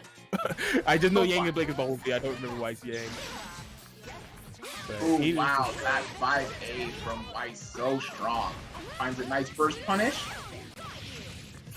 Oh, but messes up the end of the combo. Ooh, nice cross up. Gotcha was ready for the pickup with the 2C. Good stuff. Wow, yeah, and I liked them locking down the Weiss with Yang 6P. I just wish that they would have used that opportunity to set up a sound for Blake. It was definitely free. It was. All right. Oh, wow. Wow. Yo, major props. That's really hard to do with Yang's assists. I guess he was just in she had her set up in the right space to pick up from that. Oh, a nice 2B from Riku. Only gonna have to spend 1 super there. And Blake is down. Ooh, empty jump low on the incoming. Dude, I feel like the empty jump low is the tech against incomings right now. Like I see so many people doing that nowadays. It's too good. You make the incoming lift, and then you're just like, okay, block low, throw it back. Hello, we're still hitting 5Ds. Activated this resonance a bit early, so really gonna be putting the pressure on to get a hit right now. But he gets one here. Needs to carry to the corner with this. I don't like that ending. No, not at all. Riku Todoroki could have gotten a free DP right there. All right, well he finds himself an air-to-air instead. And he's gonna bring him in. Oh wow, just heals it up right away, doesn't even try to get any extra damage. Yeah, it's kill. Hey, as long as it's kills, that's what's important. And Riku going up 2-1 right now over Jay Gotcha. I imagine we may see Jay Gotcha switch to Ruby Hide. They have some options. So yeah, maybe Ruby Hide. They've also been playing the Ruby Yumi lately. I don't think either are a bad choice in this matchup. Not at all. But I do think it would be beneficial to switch to something that they're more comfortable with, to try to bring this back. I agree. Well, let's see what he decides to do. Definitely see him taking a minute, so I have to imagine that's due to character switch. Oh boy, he just typed in the chat, gonna do this for fun. What is it? Okay. We have the actual canon Ruby match. Guzman's getting hype. Man,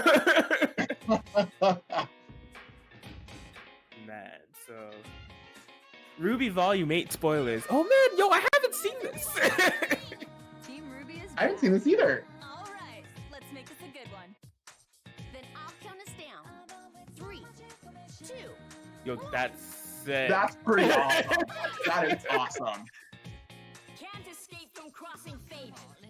Alright, well here we go. Jay Gotcha, Ruby Blake versus Weiss Yang. I don't know why Ruby and Yang are getting along. They're supers, or sisters. But Ruby decided to take Blake in the argument.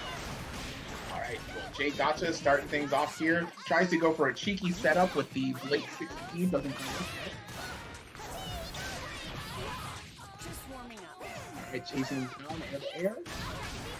I imagine we may see a burst. There it is. The first stage. Yeah, I guess the punish. Oh, just a little bit kind of misguided on those teleports, but it's okay. It's all still working out just for Jay Gotcha. One of their more proficient characters is Ruby. We're seeing the Blade come in for first for me personally when it comes to Jay Gotcha. But yeah, it's all coming together now for sure. That it is. Nice block on the JC there from Riku. He had the punish, but then didn't quite finish his plate. Okay, big throw for here for Riku. Yes, that 5B. You are anywhere near the air, even if like you're just like 1 centimeter off the ground. 5B, you're done. Such a good anti-air. Nice. All right, and I really like Riku using the air dive to stay airborne with ice. Yeah, I do too. I just wish there was a kill on that interaction with Ruby. I think Ruby definitely could put down. What a dive there and call out on the active switch. It's just up to Jake out to solo Blake now. Oh, the cheeky sandwich setup. This could be a kill. Oh no, he messed it up. Oh, a random super. I would have liked to see Riku respond with a super of his own. Yes. Oh boy. Yeah, it's really up to Jake. Gotcha. Tag into the semblance. Okay. Wow. Oh no, that was late. Yeah, he was pretty high up there. Oh, but he wasn't ready for the side switch. Oh boy. Jake Gotcha. Jake Gotcha can still win this, but he runs into a 2A from White. Yeah, Ryu's gonna keep that nice and simple. And there it is. In the Team Ruby battle, it was Team Y that came up victorious over Team Herb. And Riku Todoroki will take it 3-1 over Jay Gotcha Beezy. Yes, definitely good stuff to both of those guys. Saw some back and forth. I like Jay Gotcha actually, trying out some of those side teams. The only way you're going to get used to playing those characters is to play those characters. And he actually didn't do a bad job, so definitely. Very true, very true. Well, not bad at all with that. Riku Todoroki will be moving on into loser semis to round out 3 out of the 4 of the top 4. I don't know if they're currently playing, but I would guess that the next match that we're going to get is Kaiten 99 versus Shurzl to figure out the other side of the top 4. For the players yet, so we'll just be waiting on Shurzl and we'll get started. Awesome. So we are rounding things up here, getting down to the nitty gritty. And yeah, this will be an interesting one. I believe that these two have definitely probably played in the past. I don't know if it's been on twitch.tv/GuzmanGaming1, but I think they have ran into each other, at least in some online tournaments. They're definitely some online tournament monsters and good players as well. So I'm interested to see how this matchup plays out.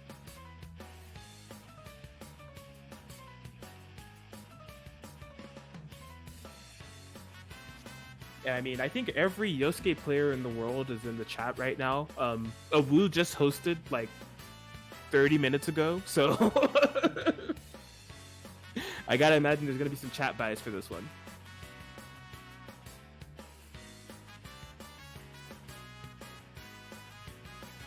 Alright, well, Kaiten has the Lene Yukiko locked in, excuse me.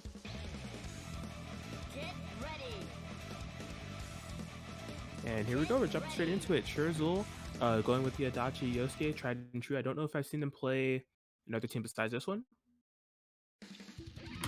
But Kaiten going with Lene. I think it'll be an interesting one. I'm not sure if I've seen them play Lene. They might have. I've seen Kaiten play so many characters at this point, I'm starting to lose track. But here we go, game 1. Oh wow, I like that interrupt there on the Yosuke and clipping the Adachi in the back as well, preventing that dangerous active switch situation, just running away with it. Okay, great DP. Kaiten looking pretty good so far. This Lene definitely establishes a good presence. I like that snipe there with the Kuga. Sorry about that. I just got to wait for a quick second. Is it all? Oh, okay, so we're seeing Kaiten going with the Lene and Yukiko. Yeah, and it's working out here. This has been a very Lene dominant round. Just good triple jumps, good Kuka snipes. Shurzl's having a problem with it. Definitely looks like it's working out. I like this pick, especially, you know, because Yosuke has such good, you know, air presence, and Lene's going to be able to, like you said, kind of contest that with that triple jump. Kiko not even getting touched there, and Kaiten taking the first game. It's true, yeah, that was definitely some solid stuff there from Kaiten. I think definitely the big difference maker. I don't think Shurzl was expecting to, for kind of like in the earlier part of the round, Kaiten got a big 5B. They ended up hitting Yosuke, but it turned into a happy birthday, and it was just a huge snowball from there. Okay. Well, you know, Lene actually has a really good 5B. It hits kind of an interesting kind of diagonal arc that also is slightly above her as well. Definitely a good round start button. Yeah, it has deceptively, like, it does have that diagonal arc right in front of her and like above her, but it's deceptively good horizontally as well. Like, oh wow, yeah, Shurzl was like, get me out of here. It's with the DP. ooh, Kuga, yeah, with the counter hit confirm as well. Nice confirm at that. All right, opts to go in for the cross combo. Wow, very nice. Up Switch to there 8 off. stacks already. Yes. Oh, that's so good. Yeah, that was such a good call on the punish for Adachi there. Just with the Mirages, and yeah, it really doesn't matter if you're gonna keep him going at 8 stacks. Melt. Imagine having a super that punishes Adachi Beezy and pushes the towards. So good. Not bad at all. All right, finding a hit, but drops it at the very end. It's gonna super get as much damage as possible, and when I say as much damage as possible, I mean kill a character. Yeah, I would say that's as much damage as possible right there. All right, Shurzl was looking for that persona drop there. Kaiten gets the block and finds himself another one. Ooh, 7K. Yeah, has to bring in Lene, let Yukiko heal a bit. Yeah. I like the slow pace, just trying to slow it down, make sure that resonance is gone. Right. Less scary Adachi, but still a scary one, because Shurzl has done some damage. That he has, but Kaiten finds himself a nice counter hit. He's gonna go ahead and activate the cross combo, as much damage as possible. That's kill. 9 stacks, he's dead. Yeah. Well, man, I like this team here from Kaiten. This Lene Yukiko is really putting in some work. Kaiten's Lene definitely looks solid, and they have, you know, they have a lot of. This team has a lot of the attributes that we would expect from a Kaiten team in the terms of Phoenix builds, right? That's always what I'm looking for when it comes to Kaiten. You know, they can have the solid point character, but really what they're definitely known for is having those Phoenix build combos on deck, and they definitely have it here with Lene off the DP hack switch with clean. Absolutely. Let's see if Shurzl can kind of adjust to this. Ready yourself. If you let your guard down, you die. Yeah, so the game 3, and I think another big part of it has definitely been Kaiten shutting down the round start situation. Shurzl opting for something a little bit different here. Oh, found the hit there, but wasn't quite able to convert.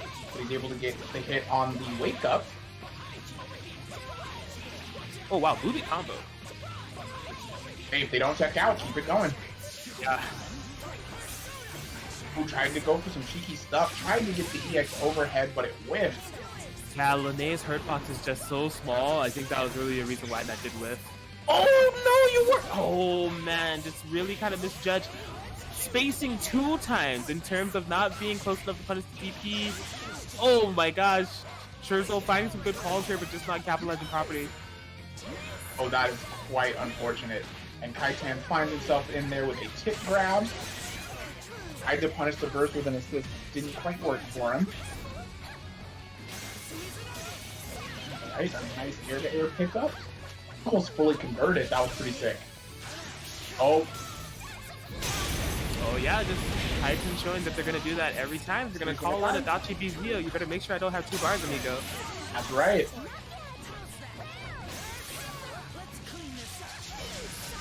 Right, and right now Shurzl was stuck because the persona was still on the screen.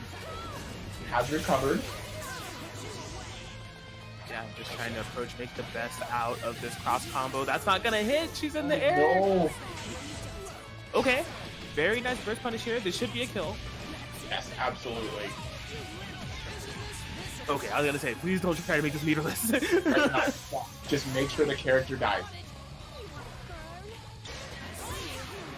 Okay, set up the what's gonna be the sandwich. setup? Oh, there wasn't a setup.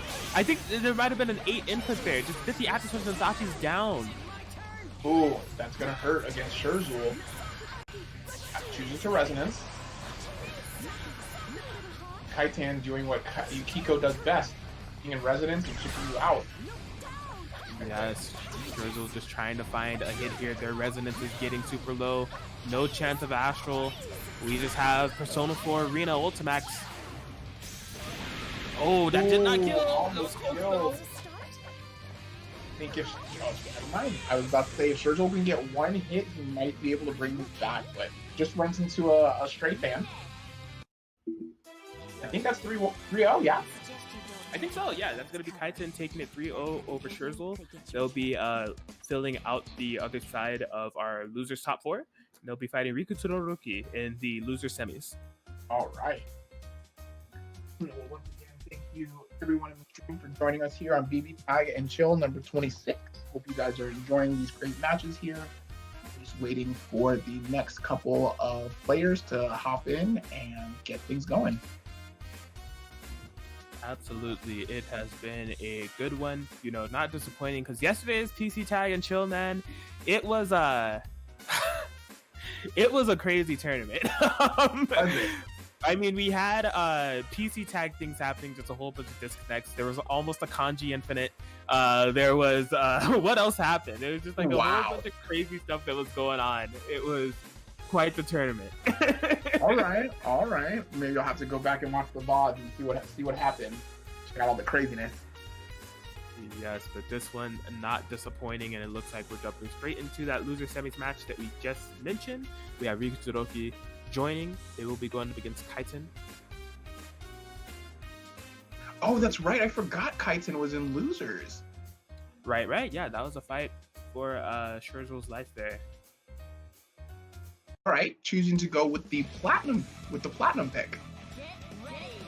I'm kind of interested how this plays out against Heart. I feel like Heart's air dominance would give Platinum a lot of problems. I'm glad you said that because that's exactly what I was just thinking too. I had a feeling that Kaiten was looking to switch to another one of their sides, but I didn't expect this one. Hey, well, maybe he's got something. Maybe he knows something that we don't. Right. Here we go, getting it started. He's just jumping up there with those JAs. Block. Yeah, he's just using those JAs to challenge, but Riku finds himself a nice hit there. Right, and I see 6.5. J is not a bad thing to kind of use against Heart. I mean, it is a multi-hit air normal, so maybe there's some implications around how it works with backholders. I'm not quite sure. Yeah, I don't know. I mean, it seems to be working out for him so far. This is a neutral. Oh, nice snipe with that gunshot. Hey, throwing the missiles. Oh boy, yeah, did not plus my guy. For AA, yeah, that is tough stuff right there. Fortunately, Kaiten did not die for it, but drops the combo. 2B, baby, and we have the combo right afterwards. Yeah, Kaiten trying to go for the, the more flashy platinum combos, and I think that's why he dropped there. He definitely could have done something a little bit easier and got her out. Right. Oh, no punish on the platinum incoming, but burning! No! Oh, wow, it recovered! It was safe and gets the punish on the Heart burst. Good timing there from Kaiten. Absolutely. He knew that he was going to be trying to burst there.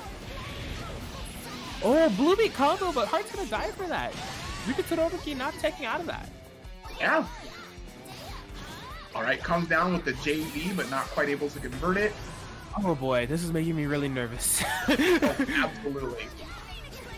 Kite really playing confidently with this platinum frontlining, and I get it. They want to get the Phoenix calls. It's working out. 8 Phoenix stacks for Yukiko, and the Todoroki resonance has been fully wasted. Gets the hit. Do we have the confirm? Yep. Just go straight up into the air. And wow, got a few extra hits from the Phoenix. Good stuff. Kaiten taking the first game. Great stuff indeed. The platinum pick definitely working out.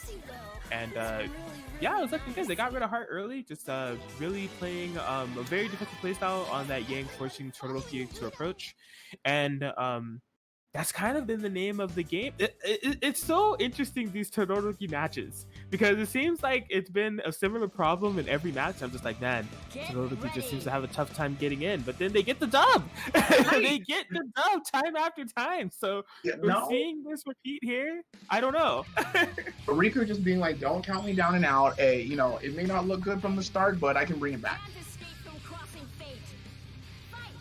All right, locking it up, starting Yang this time. Oh, wow, and Kaiten looking really good with these air-to-airs right now. Right. Yeah, just keeping Todoroki locked down in the corner. As I say that, Todoroki runs away, puts himself right back into it. Oh, and a nice 2B from Todoroki. He was looking for the counter hit and was able to convert it. Yeah, they've been fishing for that 2B for quite some time now, finally getting rewarded for it. Nice interrupt with the DP. Oh, and just no, you do not want to counter there. That was a bad idea. 2C would have been his best option there. Yeah, OC armor. Super careful about how you approach Yang in situations like that. There's a lot of armor on a lot of her moves, even more of them in 2.0. Exactly. All right, finds the resonance hit with 8 stacks, 9K, almost 10. That's Riku not being greedy there. Getting Yang out of there. She's low. She's low. Did not activate the cross combo to save her life. Right. I'm really surprised he didn't. He could have definitely saved Yang there. Wow, well, we have a 1v1 situation and a terrifying one at that. Kaiten on the 8 stacks. Riku Todoroki's life may be high, but that could change in an instant on block or on hit. It could. Oh, wow. Just gets his legs clipped. Yeah, he's going to go straight into super, keep it nice and simple. 10K, and Kaiten's going to take game 2. Yes, unfortunately for Todoroki, whether it was on block or on hit, there's going to be some damage done, but it ended up being the latter. And so now Kaiten is looking to move on to losers finals if they're able to get one more match. Todoroki locked in with the Heart Yang. He is. And that's one thing that I had to get hit by a lot before I learned. If you get pushed full screen against Yukiko, do not up back, just down back, because that EX fireball is coming and you will get hit. Right. All right, Kite looking pretty good with the neutral so far, but Riku finds his way in. Gonna push him into the corner, set up the mix. Oh, big wow. DP. I'm surprised Riku wasn't able to land the block. Okay. Right. That's a nice assist punish there, or burst punish, I'm sorry. I agree. Pushing Kite to the corner here now. Oh, but yeah, just able to find the escape. And Kaiten looking really good with these buffed 2B fans, now they're rank 2 fans instead of just 1. So she needs it though. She does, absolutely. She needs everything she can get. Man. That keeps it nice and simple and seals the deal up on platinum. Yeah, this is looking a lot better for Todoroki, you know, just really getting some solid hits and keeping the match close, you know? Great. And some great snipes with these gunshots, all things considered, too. And actually, you know, I would actually like to see him kind of play a little bit more of a zoning game here. Just keep, well, I mean, now Heart, keep kind of throwing those fireballs from Yang and force Kaiten to react to him. Very true. Yeah, right now they're in this mid-range game, just blocking all the pressure. I'm telling you right now, you don't want to block for much longer. Back homing, please. Oh, boy. No. Block. Oh, he doesn't know. You can take a couple of hits of that while it's blocked, and then push block, and the rest of the flames will just pass through you, allowing you to do. Big yikes from me. Kaiten making the most out of these 8 stacks. Yang will be burning on this conversion. Gets a chance to see what's going on. Oh, but still got no! hit by it. Wow. Yeah, he was definitely safe there. The burn would have allowed him to see the flames coming and just block, but I think he may have pressed something.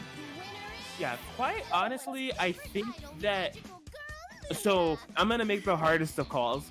I think that Riku Todoroki noticed the setup and wanted to possibly challenge with 5B. But in doing so, they got clipped by the low Miragi. Right. Yeah, rather than trying to super, I think they tried the 5D, which was not the right option there, unfortunately. No, not at all. And actually, to be honest, I don't think super would have been the best option either, because I feel like Yukiko could have recovered and blocked. I think the best thing that Todoroki could have done there would be to just block and then give himself some space. Right. Well done to Kaiten there. They move on to losers finals. We jump back over to the winner's side. Ultimate Lotad versus Mystery Racer. All right, and Lotad right now going with Ice Hyde. I've never seen him play Hyde before. Yeah, they brought it out earlier. Who were they facing? Shurzl. They brought it out earlier against Shurzl, and it was looking really clean. It was like uncomfortably clean defensive gameplay. That's the way that I would define it. Like, he was just holding back so much and then just sniping out Shurzl's assist calls and just doing everything proper. Eventually he did end up switching to the White's Ori, as you saw, but definitely no stops with this team. All right. Mystery Racer trying to find himself a setup with the cross combo there, but doesn't quite work out. Tad baiting the DP too far for a punish. Oh boy. Yep, you're in the mix now. Oh, good block there from Mystery Racer. Ultimate Lotad trying to call out the ZL, and Mystery Racer not biting. Yeah. Absolutely. Looking pretty good here for Lotad. Not really suffering too much off of that super and sandwich. Mystery Racer didn't get the biggest punishes. Right. Oh, and a nice punish on the Adachi 5B there. Good stuff there from Mystery Racer. Or from Lotad, I'm sorry. Yes, and you see they're flying in with the neutral skip, but having the Weiss right behind, so it's like, if you DP me in the front, I got my punish coming in the back. Right. Oh, wow. I get Oh, boy. clipped. Yeah, that's a dead hide. Oh, no! I thought it might have been. Get it. And finds himself in a happy birthday. No, not like this, Mystery Racer. Not like this. What a block. I would have got hit. Yes, aware of the situation at hand. They need to outplay for their life with this Adachi point. Yes, perfect spacing away from that command throw, recognizing the situation. Lotad gets game 1. And that was definitely looking really good. Mystery Racer could have brought that back, but that happy birthday, that cost him. Yes, I would definitely say so. I really thought that it was going to be a kill in the back there on the hide. Just trying to squeeze out as much damage as possible, but it stopped being a block string on Weiss. Unfortunate stuff. They're just going to get right back into it. No character switches.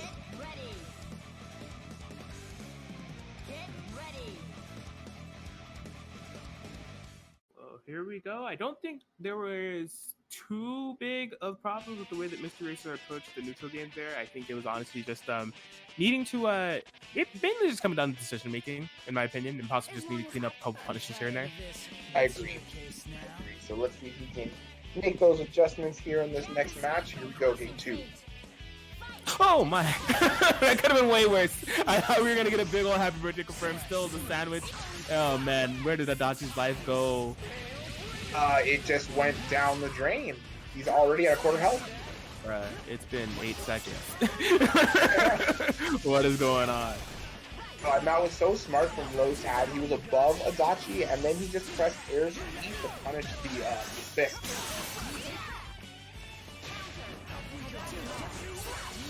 Yes, well, Lotad here just with this is really what they do with this team. Like, they get the sandwiches here and there if it sets up for it. gets the pressure in there if it sets up for it, but mostly it's just really reserved gameplay and just kind of relying on the assists and the zoning materials that they have to keep their opponent in check, and they're just so good at it. Yeah, no, absolutely, and it seems to really be working out for him. All right, Hyde gets pushed into the trap. Definitely took a decent amount of chip damage there. Right. Wow, what a confirm! Drops it at the end. I was about to say Lotad is the greatest of all time, and he was able to confirm on that. Yes, but man, the entirety of this match is such slow pace, but so dominantly in Lotad's favor, and it's just like, what do you do? He's calling high 5P to interrupt my Adachi calls. He's just chipping me away slowly but surely with all these buttons. Random sandwich, yep, I'm blocking in the front. Like, it's just looking so dominant here from Lotad. It really is. All right, tries to find a nice little side switch there. Doesn't quite work out. Lotad running into the traps. Yeah, had the wrong tag. This is fine. Yeah, this could be trouble. That's a mark. So if there's a hit, oh yeah, did you get the bait? Is that gonna punish? No, not on time. No. But that will. Yeah, so huge resonance here from Mystery Racer, able to get rid of the Weiss, bring in the low hide, and gets the cross up on the drop there. Great solo no to come back in Mystery Racer fashion right there, tying it up 1-1. Sure. Mystery Racer looking really, really good in that match. Definitely kind of pushed his way in, found his hits, and made it work out. And I think that last mark on Weiss is really what closed things out there. I agree. Yeah, it was a rough situation considering how much life that Weiss had, but Naruto, she just wants to touch you twice, and that's all that Mystery Racer needed to do to kind of even up that match there. Hey. All right, so we're gonna bring it into the next game here. It's game 3. Yeah, and I agree with Lotad not switching from this team to the Weiss Aurier because, you know, the last 20 seconds, sure, it went into Mystery Racer's favor. It was a great comeback, but as far as the majority of the match and who was being dominated by, it was all Lotad. I agree. And right now, Lotad once again getting things started with that 5A from Weiss. I think at this point, Mystery Racer's best choices at round start is to either block or just backdash to get out. Yeah, Lotad is just so ready, and look at the change of pace that Lotad is playing at. It's really pushing the problem, trying to kill his Adachi. Almost got it off of the jump C there. That was scary. It was. Oh wow, tried to find the conversion, but he was pretty high there, so I'm not too surprised to drop that. Finds the cross up, good stuff. Smart. Getting it again. Yeah, and having that mark on Weiss can be the stabilization that Mystery Racer needs. It's just Naruto needs to live for it. Yes, she does. All right, so she gets carried to the corner. And right now, oh boy, Lotad playing a little bit of Street Fighter. Right? Frame traps and tick grabs. Yeah, this is really simple yet very effective gameplay here from Lotad, and boy, is it paying off. It is. Super, and he's able to put himself up 2-1. We must strive for the best versions of ourselves. There's no time. I like it. Well, it's gonna be up to Mystery Racer to kind of crack this gameplay here from Lotad. I know that Mystery Racer has some side teams, maybe to just kind of mix things up a bit. But I really think that in terms of the way that Lotad is playing, it's really not a matter of character matchup completely. Like, there are some implications, like Lotad is definitely making some good high 5P calls that interrupt Adachi's persona and all, but really it's just going to come down to trying to crack this gameplay and really make Lotad kind of panic or get hit by some stuff. Absolutely, and let me tell you, trying to break Lotad is a feat in itself, because he just stays composed at all times. Very true. Mystery Racer actually starting the Shirogane point here. All right, yeah. Let's see how he's able to change things up, starting with Shirogane. But right now he's starting with getting hit. There's the empty cross up.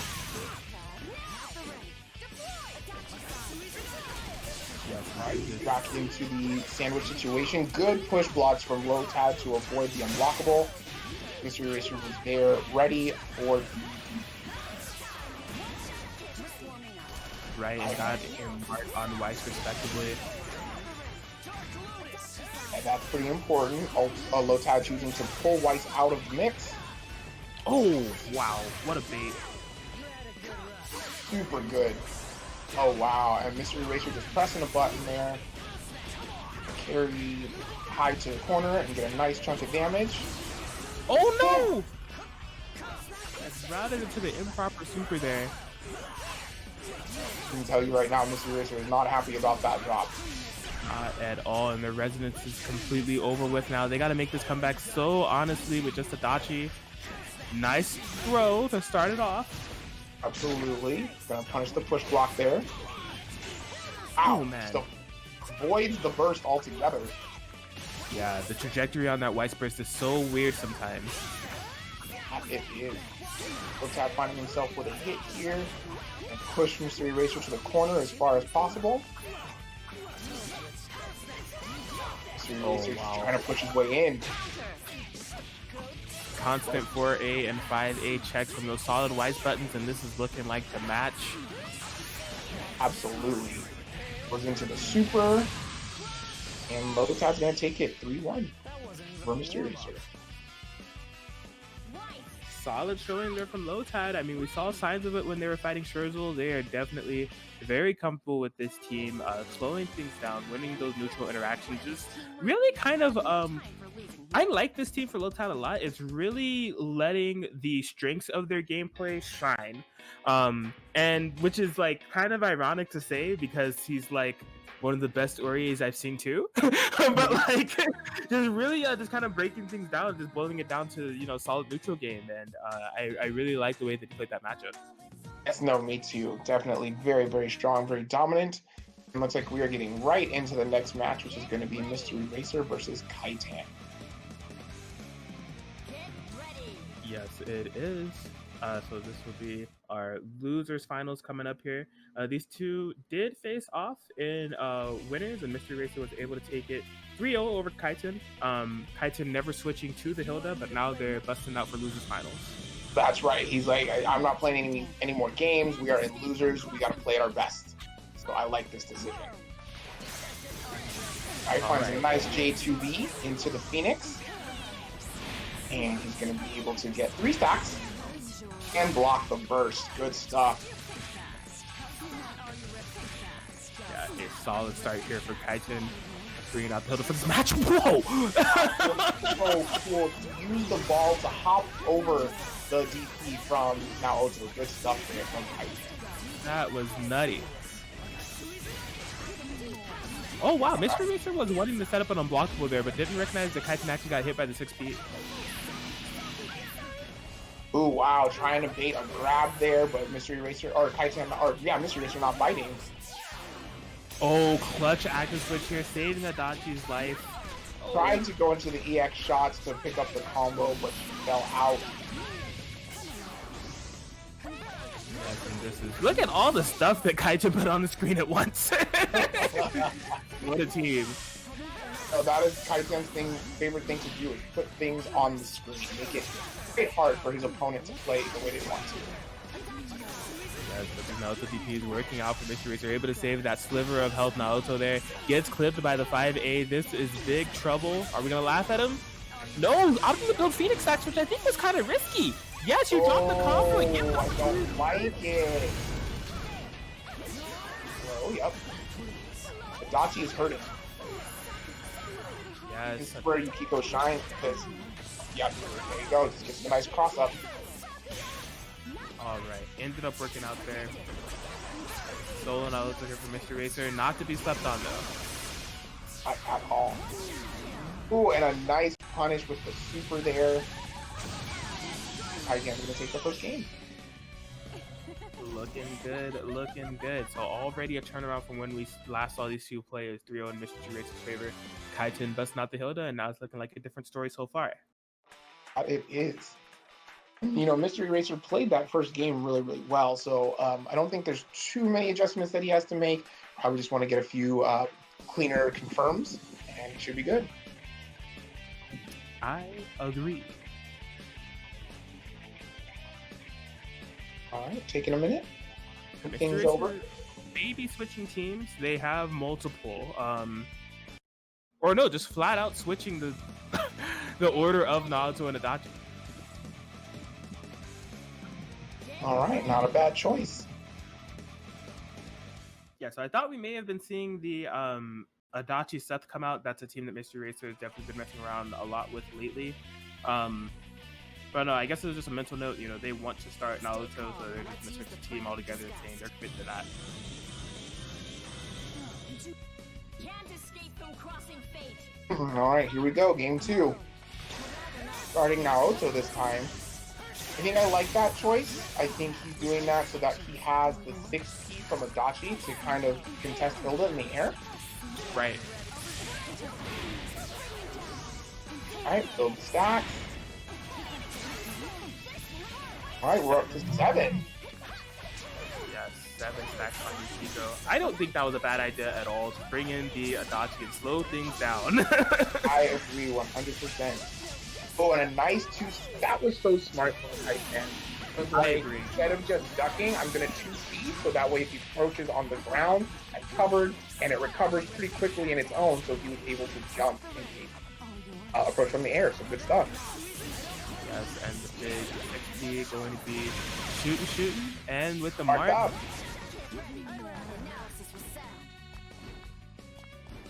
Okay, pace this game definitely slowing down Mystery Racer. Once that Naruto to the hill, but what a nice call there on the Persona. Getting some damage on Hilda, forcing Yukiko in, but drops the combo. Oh, wow, a rare drop there from Mystery Racer. Gonna get pushed to the corner. Okay, finding some hits, not enough to threaten a kill on Yukiko. Just gonna take the power charge. Oh, wow, nice step there. Punish on the Hilda incoming. Wow, yeah, they spent that bar for the EX, just going to go for the knockdown. Oh, wow, that was not a good active switch there from Mystery Racer. Oh boy, yeah, it didn't result in the kill. Naruto did the panic super, and Kaiten was ready with the DP accordingly, gets the overhead off of the pins. This is great momentum here for Kaiten. It is. Alright, goes for the reset. Mystery Racer was ready for it. He's definitely seen that before. Comes a nice JL. Yes, and although he fought well, his resonance is done. Yukiko's in. 7 stacks, level 2 resonance. Can get dangerous. Alright, she's building bars. She's got 2 bars on deck, so now Mystery Racer's going to have to be a bit more respectful with what he's trying to throw out at her. Ooh. You know, sometimes you can just get mixed with empty lows and you can lose character. It's true, especially when Mystery Racer started that 1v1 with like a little bit over half health, but Kaiten doing a great job of threatening the presence of Miragi Dine without actually doing it. So there was just like Mystery Racer was just kind of stuck holding down back because I think they were expecting Miragi Dine or just afraid to take to the skies, but you know, Kaiten just really piled on that pressure with the Persona, and you know, Agi stacks affect her, you know, regular Agis as well. By the time that the pressure sequence is over, he was, you know, something as empty as just a low away from dying. Hey, no, absolutely. Absolutely. And that's the thing about Kaiten's team is like once he has the threat of Miragi Dine in his back pocket, then people start to respect him more, and that's how he manages to open people up. So definitely good stuff. I like it. Well, this has moved Kaiten to game point here. If they're able to win, they're going to be going up to grand finals to have a chance here at Lotad, and it would be the reverse statement against Mystery Racer with the reverse 3-0 losers. Yes, sir. All right, well, Mystery Racer getting the hit here on Hilda. And going to maximize on the damage. Oh, but a drop on the command grab. Yeah, the Blue combo as well. Oh man, Phoenix confirming properly this happy birthday is hurting. 8 stacks on Yukiko. 8. Good stuff. Time to play. All right, nice tech there on the tick grab. Yeah, Mystery Racer staying on his toes. Naoto's kind of hurting right now. So Mystery Racer's going to have to make something happen. Finds it. Just super. Yeah, killing this Yukiko could be a big deal. Will it do it? No, just a sliver. No, it didn't. Oh my gosh, you can tell. Wow, I'm surprised he did DP. I'm so surprised he did DP there. That definitely could have. That would have sealed the deal. Right, he has to activate Resonance here with Adachi. Got level 4, so he's building this meter quite quick. Stuck on the solo Adachi situation. That Yukiko level 9 Resonance looms in the back, or level 9 Agi stacks, I should say. It does. Mystery Racer absolutely cannot take any more hits. Alright, finds a Persona drop. I like Kaiten using the EX ball drop to keep himself suspended in the air a little bit longer. That is it. Kaiten making the statement, getting the 3-0 run back against Mystery Racer in Losers Finals, and sending themselves up to Grand Finals. Alright, so yeah, we're going to be moving up on Grand Finals. So I forget, who do we have in winners? It's got to be Ultimate Lotad. That's right, yeah, so Lotad coming in from winners and Kaiten in the losers. Hope everybody has enjoyed this BBTAG and Chill number 26. We're getting into the Grand Finals. Should be a good match. Yes, this is going to be a great one. Shout outs to twitch.tv/GuzmanGaming1, Neo Celeste's own, holding us down for these tournaments for 26 weeks strong as far as PS4 is concerned. And here we are on this grand final set. Kaiten has locked in the Neo Yukiko. Lotad sticking with that white hide. All right, let's see what happens. Yeah, so as far as this bracket is concerned, this is the first time these two are meeting. They were on opposite ends of the bracket, and Kaiten has run it back to losers. So it's going to be their initial exposure to this Lotad White Side team, unless they played the matchup in another tournament or something. Right, so I have to imagine that Kaiten's going to have to be a little respectful. Yep, looking for the 5A from Weiss. She runs into a 5B. Possibly expecting some type of action switch there. DPs through the projectile? For real? That was interesting.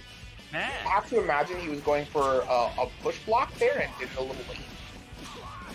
Possibly. Ooh, wow. The teleport whiffed there, but Lotad was not expecting it to whiff, so he didn't punish. Yeah, I don't know all the intricacies around Neo, but I imagine it has to just be something with the way that Kaiten is timing that mix-up, as we have seen it with a few times here. Absolutely. But that's a huge hit, and the Hyatt is definitely going to go down for it. He is DHC, and he is dead. You know, this isn't impossible for Lotad. You know, he finds it getting hit right now. Yes, tagging back into the Neo. She's not going to have any burst available. You do not want to get hit. Oh, you do not. Okay, yeah, tags in. Yukiko recognizes the situation at hand, gets a pick up off the fans. All right, what's going to be the mix-up?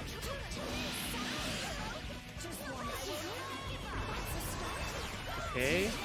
Oh, no. He was not ready there with something to cover the active switch, so he's going to lose Neo. Yes. Ooh. Trying to keep that pressure going, but now we have a 1v1 situation. Oh wow, man. Punishes the ice charge with the fan. All of this chip, Kaiten. Oh, so good. Yukiko is so scary in Resonance. Yes, and I don't know. I gotta say that I really feel like the Yukiko gameplay from Kaiten is evolving. Just really kind of exploring a lot of like her options in the pressure game. Once he does have those stacks built up to a threatening range, whether it be the 6, 7, 8, or 9, he really just took a lot of that through blocks during pressure and calling out Lotad's push blocks, setting up the Miragis and everything in the perfect positions to make it a one-touch scenario. Right, absolutely. I expect a fair duel. So game 1 up here for Kaiten on this Neo Yukiko. Oh wow, and this time he actually gets tagged by the 5A from Weiss, but the 6P from Hyde actually messed up the combo.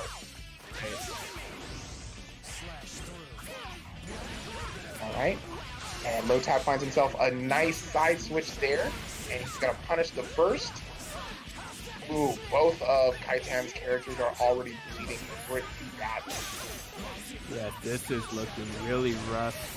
Only a single Agi stack on Yukiko. Oh yeah, just going straight into the Hellbringer, straight into the corner. Like that. Right, nice break there from Kaiten. needs to get Yukiko out and let her rebuild some health. Okay, well, yeah, he's definitely gotten her out of there, and is rebuilding health.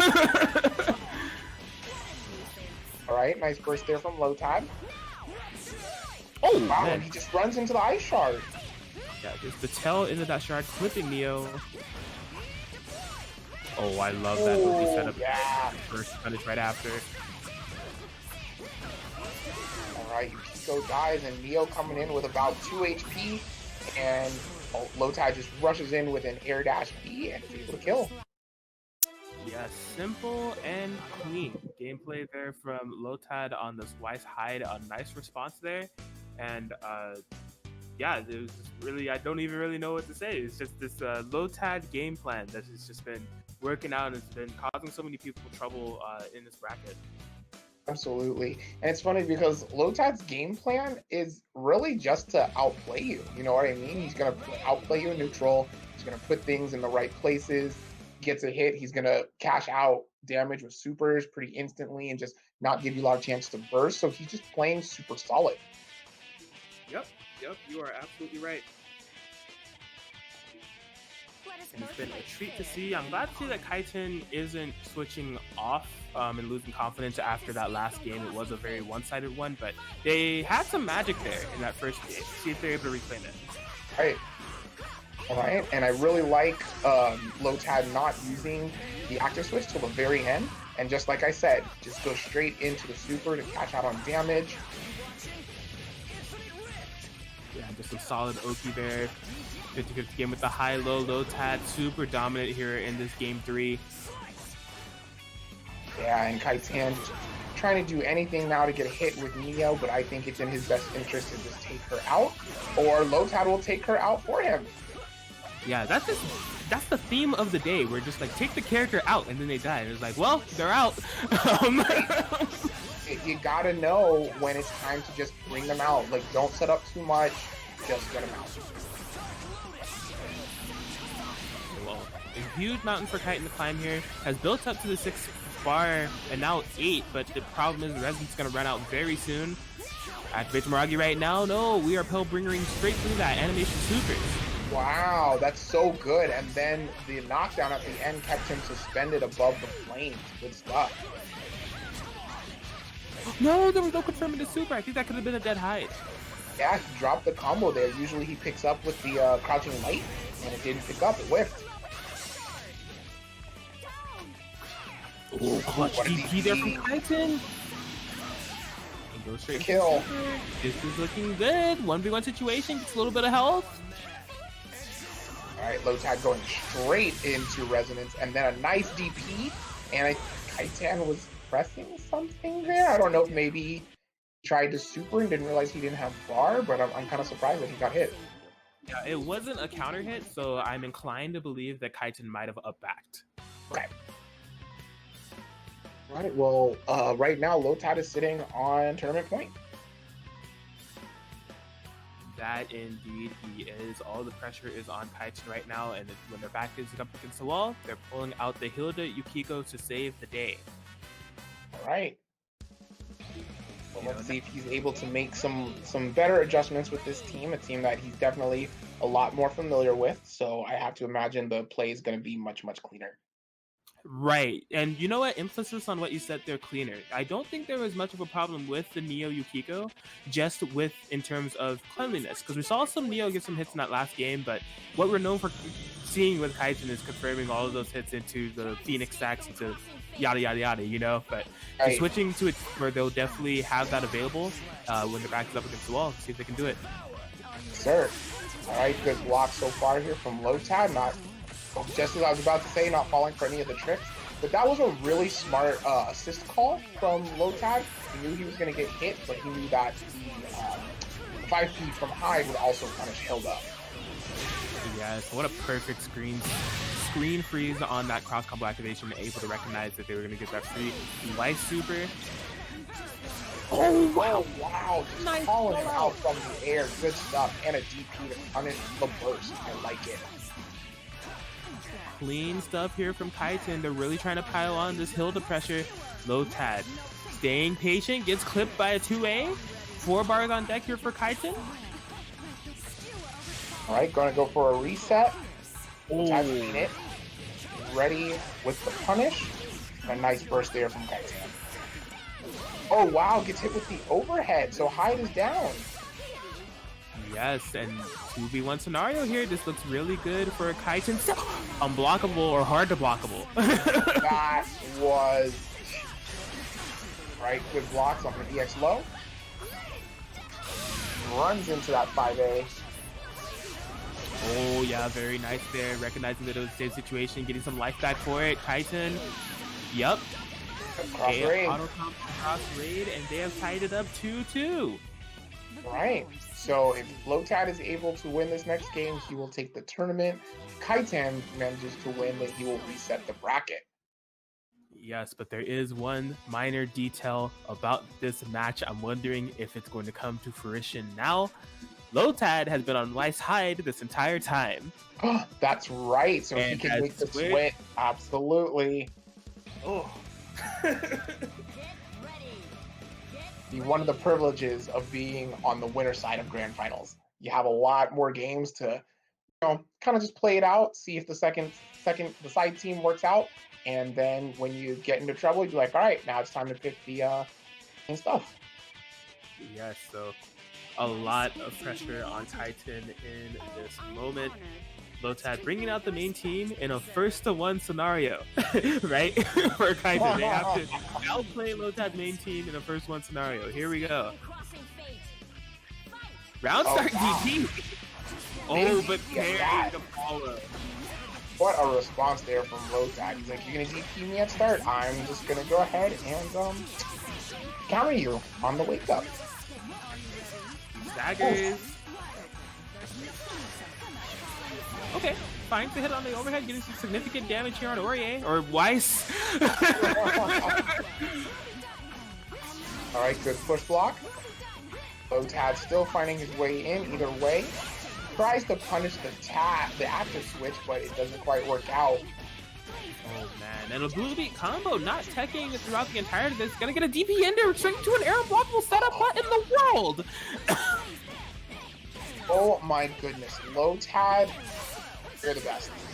On another level bait, the first melted coming from a mile away, and we are getting the optimized combos, of course, but a whiff on the ender there. He'll lives to see another day. Oh, wow, a DC, and Lotad was just outside of range. Alright, so Resonance is active on Kaiten's side, which is into Aurier to let Weiss rebuild health. Oh! That's almost the craziest anti-air I've ever seen.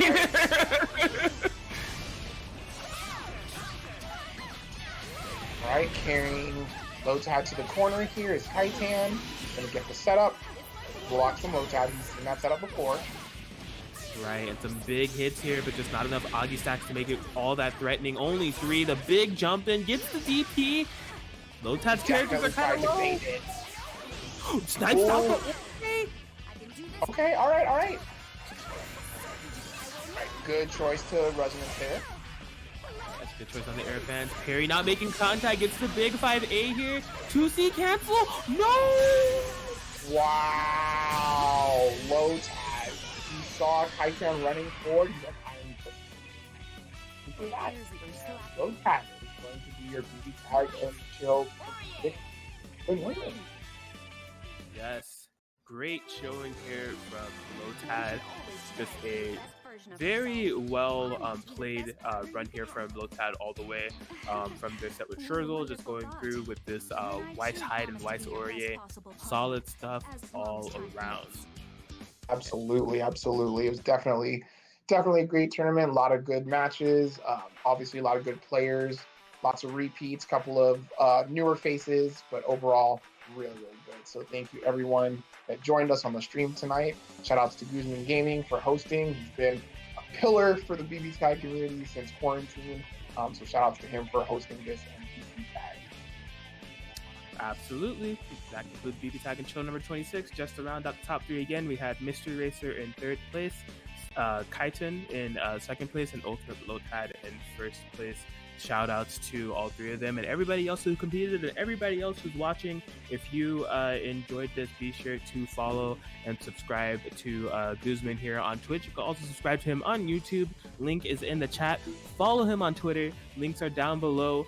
You can click on Neo to look at the Twitter, Akatsuki to look at the YouTube, Swords to look at the Discord. Be sure to follow Guzman, stay up to date with everything that's going on. That is Guzman Gaming 1, Neo Celeste, Guzman Gaming 1, and we will see you guys next time. All right, have a good night, everyone.